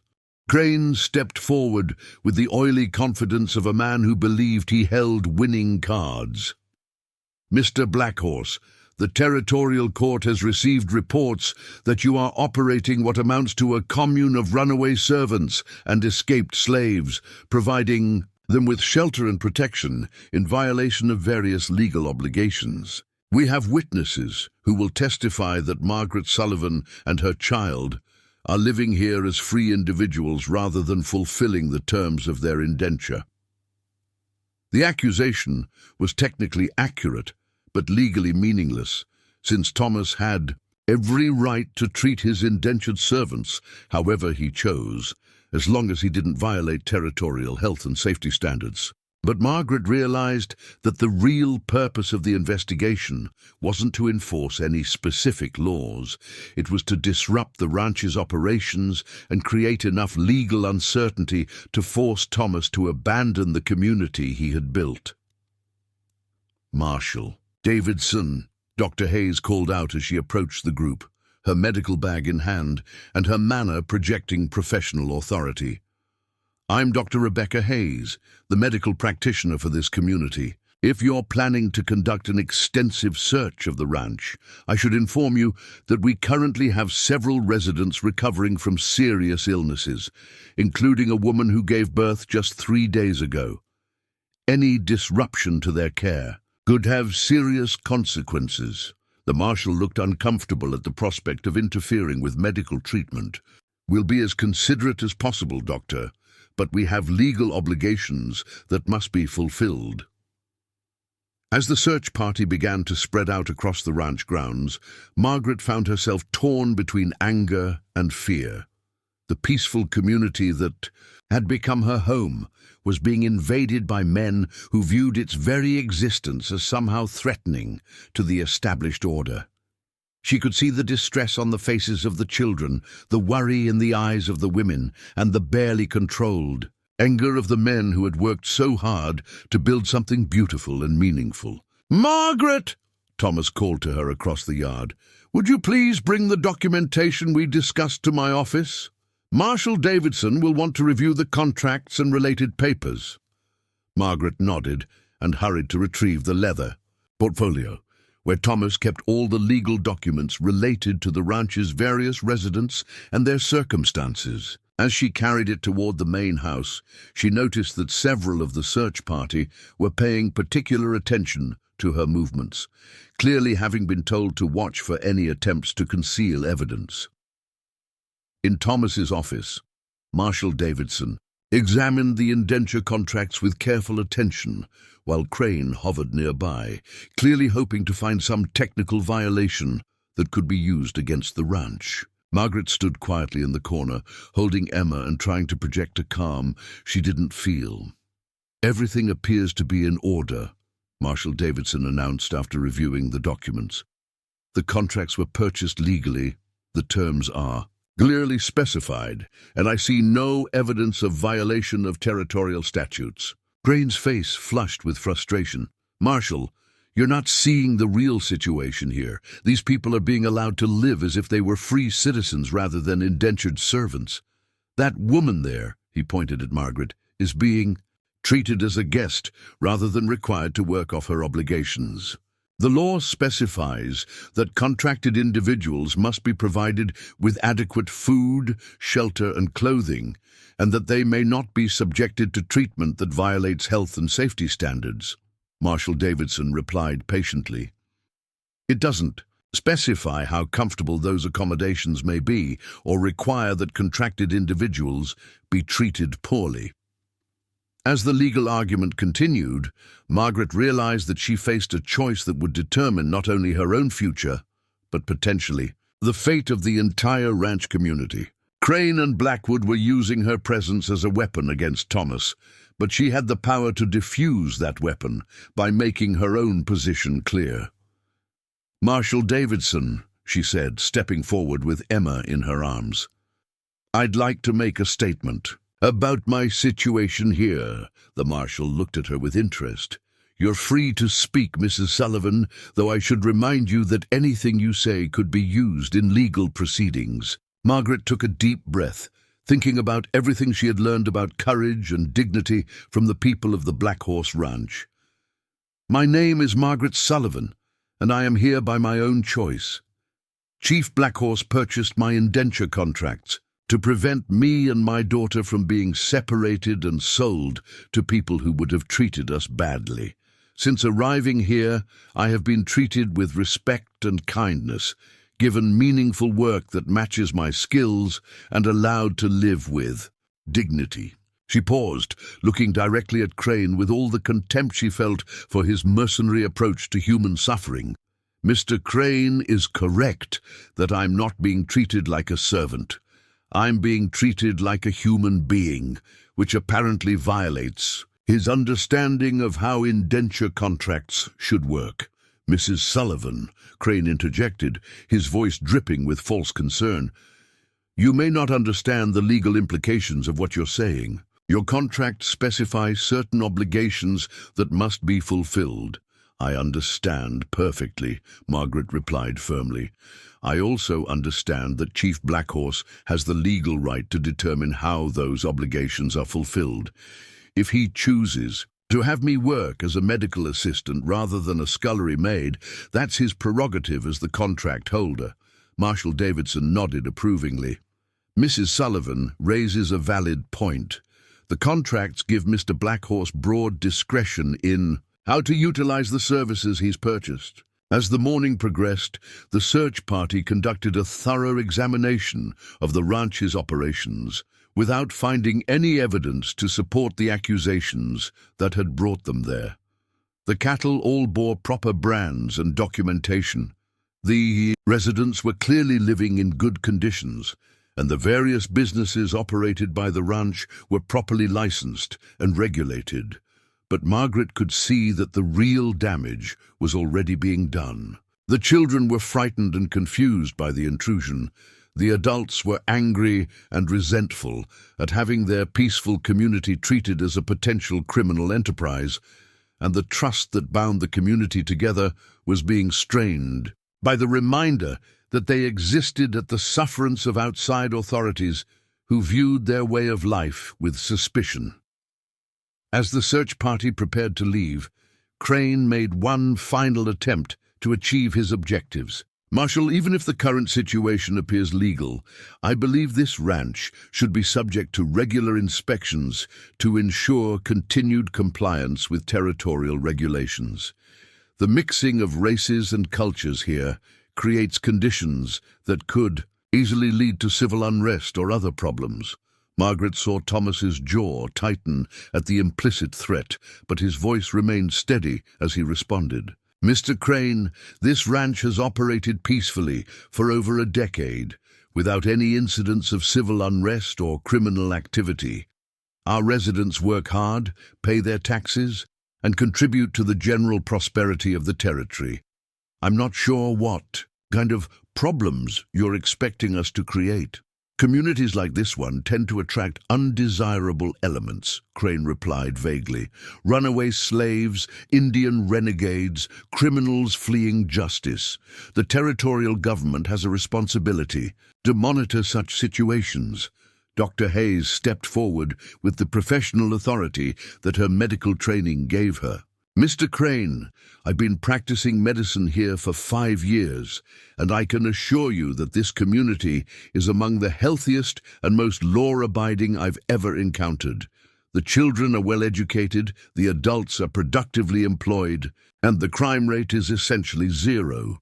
If this is what you consider an undesirable element, perhaps you should reconsider your definition of the term." As the official party finally departed, leaving behind a cloud of dust and a community shaken by the morning's events, Margaret found herself thinking about the courage it took to build something beautiful in a world that often seemed determined to destroy anything that challenged its established patterns.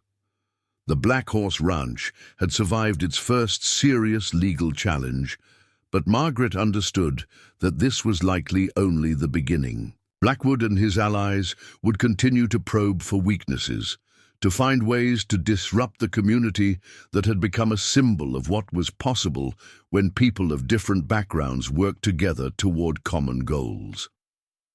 That evening, as the ranch community gathered for their usual communal meal, Margaret stood up to address the assembled families. Her heart was pounding, but her voice was steady as she spoke. "I want everyone to know that what happened today was because of me. Mr. Blackwood and Mr. Crane are using my presence here as an excuse to attack the ranch and everything Thomas has built. If my staying here puts this community at risk, I'll leave to protect what all of you have created." The response was immediate and overwhelming. Voices from around the dining hall called out in protest, insisting that she was as much a part of the community as anyone else, that she belonged at the ranch, regardless of what outside forces might try to claim. Thomas stood up, his presence commanding immediate attention. "Margaret Sullivan, you are not responsible for the greed and prejudice of evil men. You are a valued member of this community, and anyone who wants to harm you will have to go through all of us first." As applause filled the dining hall, Margaret felt tears streaming down her cheeks. But for the first time since the ordeal began, they were tears of gratitude rather than fear. She had found not just safety at the Black Horse Ranch, but something even more precious, a community of people who would stand together against any threat to their shared values and mutual protection. The battle for the future of the ranch had begun, but Margaret was no longer afraid of fighting it. 2 weeks after the marshal's visit, the real attack began with a series of coordinated strikes designed to strangle the Black Horse Ranch economically and socially.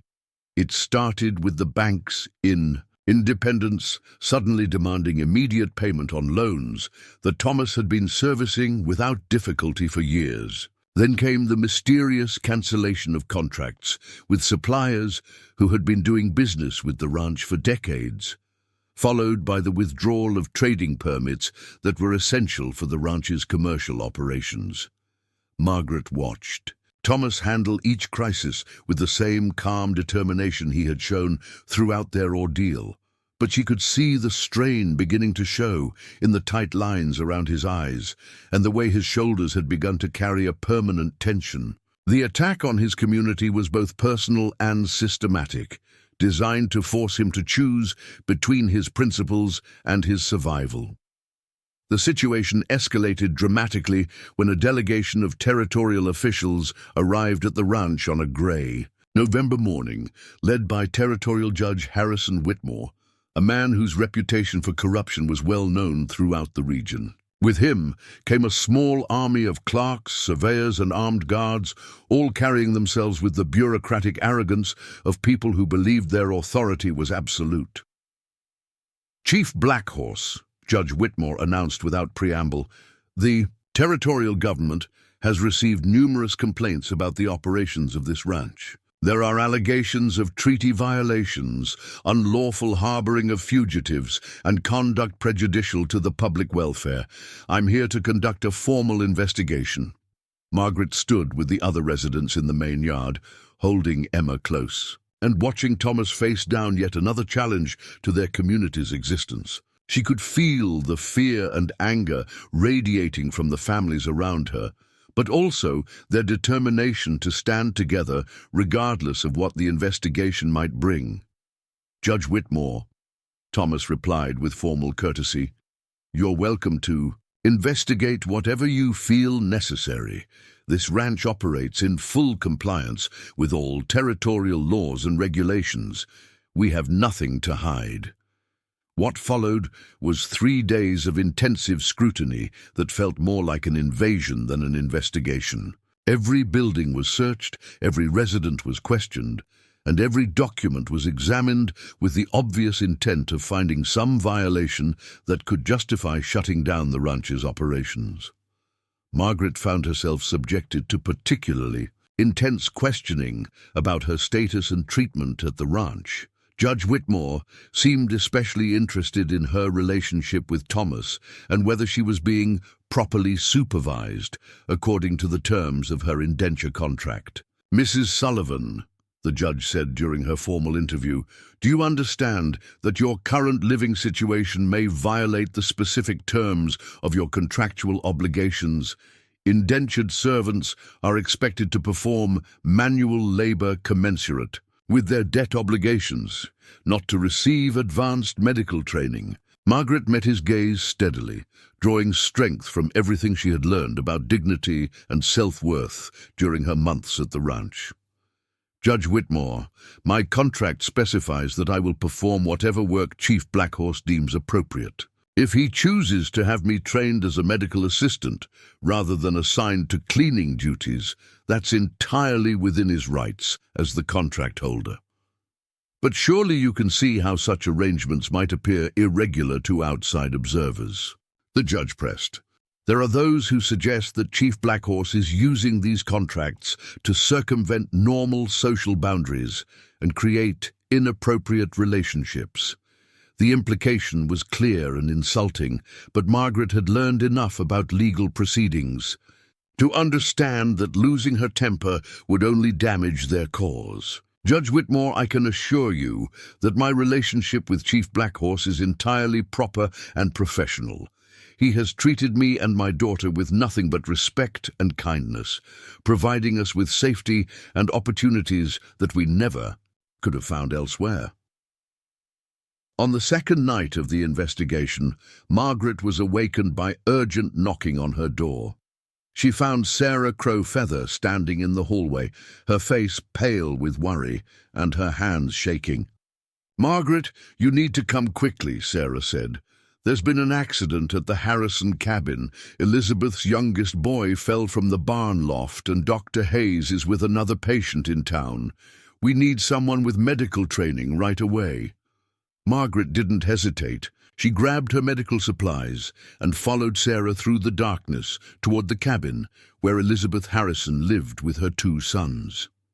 The sight that greeted her there tested every skill she had learned during her months of training with. Dr. Hayes, 8-year-old Samuel Harrison lay unconscious on his mother's bed, his breathing shallow and irregular. A gash on his forehead was bleeding freely, and the unnatural angle of his left arm suggested a serious fracture. Most concerning of all, he had not regained consciousness since the fall, indicating a possible head injury that could prove fatal. Without proper treatment. "How long has he been like this?" Margaret asked Elizabeth, forcing her voice to remain calm despite the severity of the situation. "About an hour," Elizabeth replied, tears streaming down her face. "He was playing in the loft with some of the other children when a board broke. He fell straight down onto the barn floor." Margaret quickly examined the boy, using techniques. Dr. Hayes had taught her to assess the extent of his injuries. The arm was definitely broken, the head wound needed immediate attention, and there were signs of internal injuries that would require careful monitoring. Most critically, the head. Trauma demanded treatment that would challenge even an experienced physician. "Sarah, I need you to send someone to find Dr. Hayes immediately," Margaret said, beginning to clean the head wound. "Tell them it's a medical emergency and she needs to return as quickly as possible." But as she worked to stabilize Samuel's condition, Margaret realized that waiting for Dr. Hayes might not be an option. The boy's breathing was becoming more labored, and there were signs of increasing pressure inside his skull that could prove fatal if not addressed immediately. Drawing on everything she had learned about emergency medical procedures, Margaret made the decision that would define her transformation from victim to healer. Working by lamplight in the small cabin, with Elizabeth holding her son's hand and Sarah assisting with supplies, Margaret performed the delicate procedure necessary to relieve the pressure on Samuel's brain. It was the most terrifying and exhilarating experience of her life. Every technique Dr. Hayes had taught her, every lesson in anatomy and medical procedure came together in a seamless flow of knowledge and instinct that seemed to guide her hands without conscious thought. When Samuel's breathing finally stabilized and his color began to improve, Margaret felt a sense of accomplishment unlike anything she had ever experienced. She had saved a child's life using skills that had been developed through the opportunities Thomas had provided, proving to herself and everyone else that the education she had received at the ranch was more than just academic theory. Dr. Hayes arrived 2 hours later to find Samuel conscious and stable, his arm properly splinted and his head wound expertly treated. After examining Margaret's work with professional thoroughness, she turned to face the young woman who had proven herself capable of handling a medical emergency that would have challenged many trained physicians. "Margaret Sullivan," Dr. Hayes said with obvious pride, "you just performed surgery that I couldn't have done better myself. You saved that boy's life tonight." But the real test came the following morning when Judge Whitmore learned about the medical emergency and demanded to question Margaret about her actions. The judge seemed particularly incensed that an indentured servant had presumed to perform medical procedures without proper supervision. "Mrs. Sullivan," he said sternly, "do you understand that practicing medicine without a license is a serious crime in this territory? Your actions last night may have exceeded your authority as an indentured servant."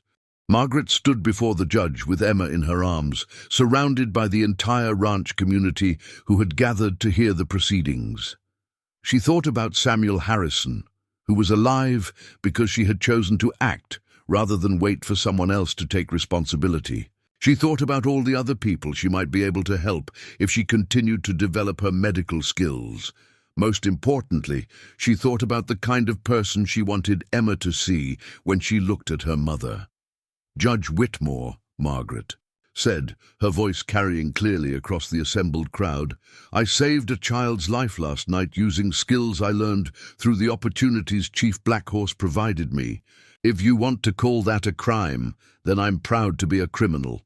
The crowd erupted in cheers and applause, and Margaret realized that she had found her voice not just as an individual, but as a representative of everyone who had ever been told that their circumstances limited their potential. She was no longer the frightened woman who had stood on an auction platform, but someone who had discovered her own power to heal, to help, and to stand up for what was right.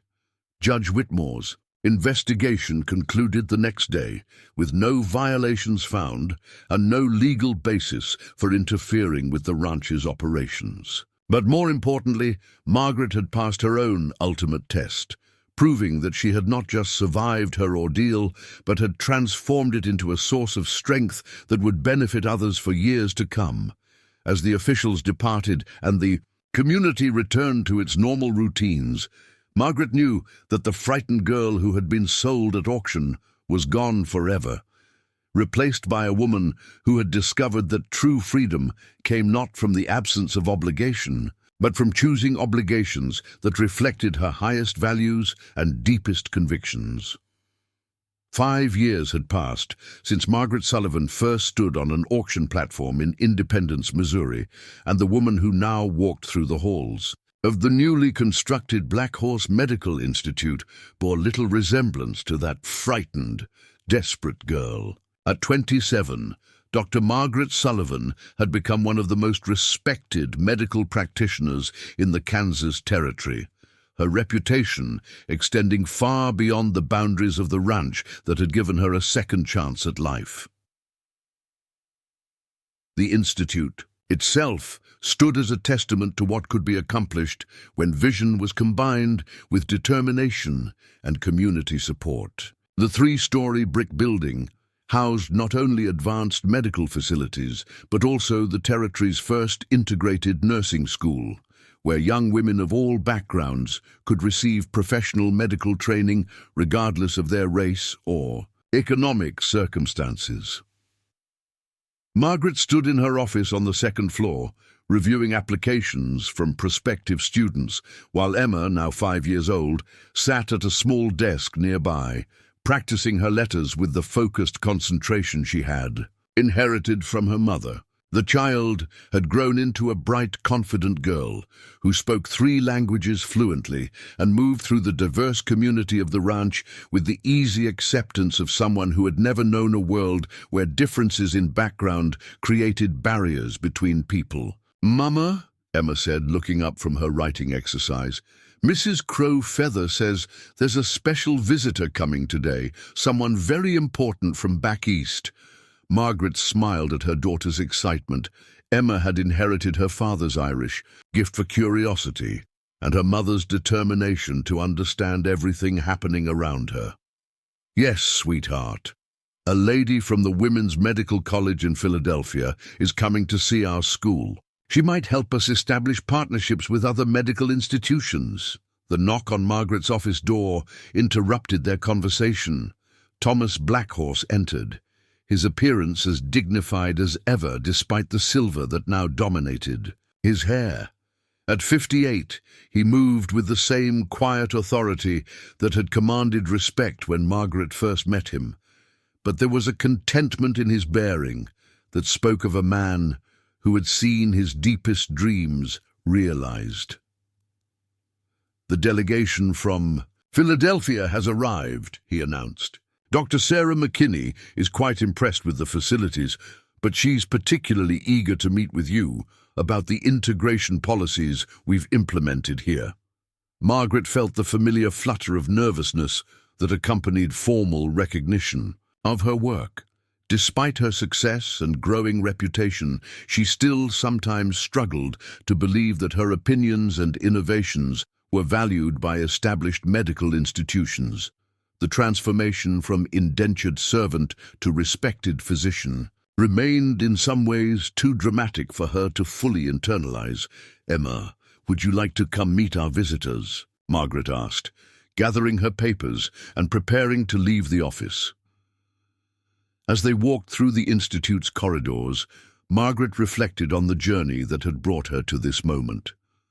The medical training that had begun as a way to contribute to the ranch community had evolved into a comprehensive education that rivaled anything available at Eastern colleges. Dr. Hayes had proven to be an extraordinary mentor, pushing Margaret to expand her knowledge and skills while providing the practical experience that made her theoretical learning meaningful. The nursing school had been Margaret's own innovation, born from her recognition that the frontier desperately needed trained medical professionals who understood the unique challenges of providing healthcare in isolated communities. The program attracted students from across the continent, creating a network of skilled practitioners who carried the Institute's philosophy of compassionate, inclusive care to communities throughout the American West. Dr. Sarah McKinney was waiting. In the main conference room, a distinguished woman in her 40s whose presence commanded immediate respect. As the first African-American woman to receive a medical degree from a major university, she had faced obstacles that made her particularly interested in the Blackhorse Institute's commitment to providing opportunities regardless of background or circumstances. "Dr. Sullivan," she said, rising to greet Margaret with obvious warmth, "your reputation precedes you. The work you're doing here represents exactly the kind of innovation our profession needs if we're going to serve all members of society effectively." The formal presentation that followed showcased 5 years of remarkable achievement. The Institute had graduated over 100 nurses who now served in communities from California to Texas. The medical clinic treated patients from a radius of over 200 miles with outcomes that surpassed those of many urban hospitals. Most importantly, the integration of different cultural approaches to healing had created new treatment methods that were being studied and adopted by medical institutions throughout the country. "What strikes me most," Dr. McKinney observed during the tour, "is how naturally your students work together across racial and cultural boundaries. In most medical schools, such cooperation would be considered remarkable, if not impossible." Margaret paused beside a window that looked out over the ranch grounds, where children of various backgrounds played together while their parents worked in gardens, workshops, and offices that buzzed with productive activity. Dr. McKinney, I think the secret is that we don't treat diversity as a problem to be managed, but as a resource to be utilized. When people feel valued for their unique contributions rather than judged for their differences, cooperation becomes natural. The afternoon brought the moment Margaret had been both anticipating and dreading. Dr. McKinney had requested a private meeting to discuss a proposal that could transform Margaret's career in ways she had never imagined possible. "Dr. Sullivan," she began once they were seated in Margaret's office, "the Women's Medical College has been following your work with great interest. We would like to offer you a position as Professor of Frontier Medicine, with the opportunity to establish a permanent partnership between our institutions." The offer was everything Margaret could have hoped for in terms of professional recognition and opportunity. A professorship at a prestigious Eastern college would provide resources and influence that could amplify her work on a national scale. Yet she found herself hesitating, thinking about the community that had made her success possible and the students who depended on the opportunities the Institute provided. "It's an incredible honor," Margaret replied carefully, "but I need to consider what such a move would mean for our work here. This institute serves populations that wouldn't have access to medical care otherwise. I'm not sure I could abandon that responsibility for personal advancement." Dr. McKinney smiled with obvious approval. "Dr. Sullivan, that response tells me everything I need to know about your character. But what if I told you that the position would involve spending 6 months each year in Philadelphia and 6 months here, establishing the Institute as the college's Western campus for frontier medical training?" The proposal was brilliant in its scope and implications. Rather than forcing Margaret to choose between personal advancement and community service, it would allow her to expand the Institute's mission while maintaining its commitment to serving underserved populations.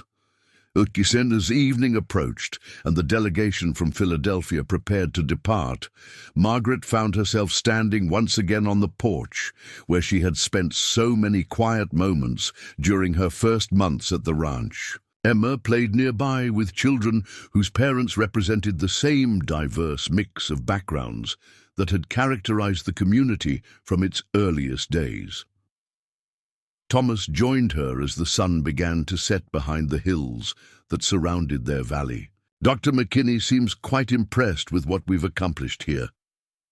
"She's offered me a professorship," Margaret said, then explained the terms of the proposal. "It would mean national recognition for our work and resources to expand our programs." Significantly, Thomas nodded thoughtfully.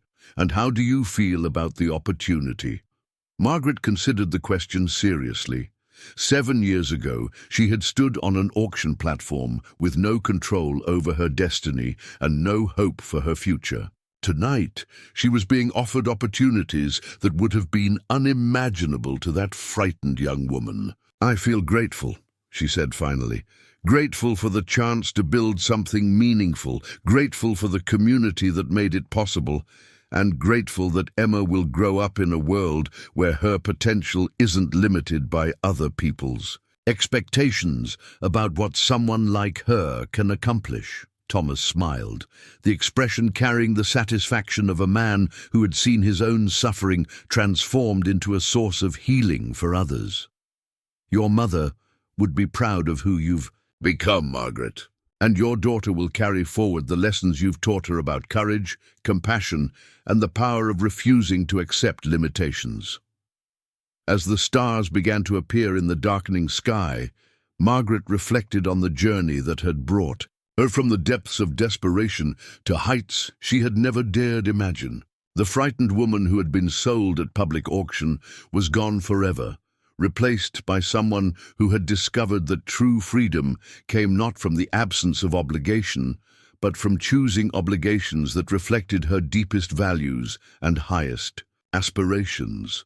The Black Horse Ranch had given her safety when she needed rescue, education when she hungered for knowledge, and community when she yearned for belonging. But perhaps most importantly, it had given her the opportunity to transform her own experience of suffering into a source of healing for others.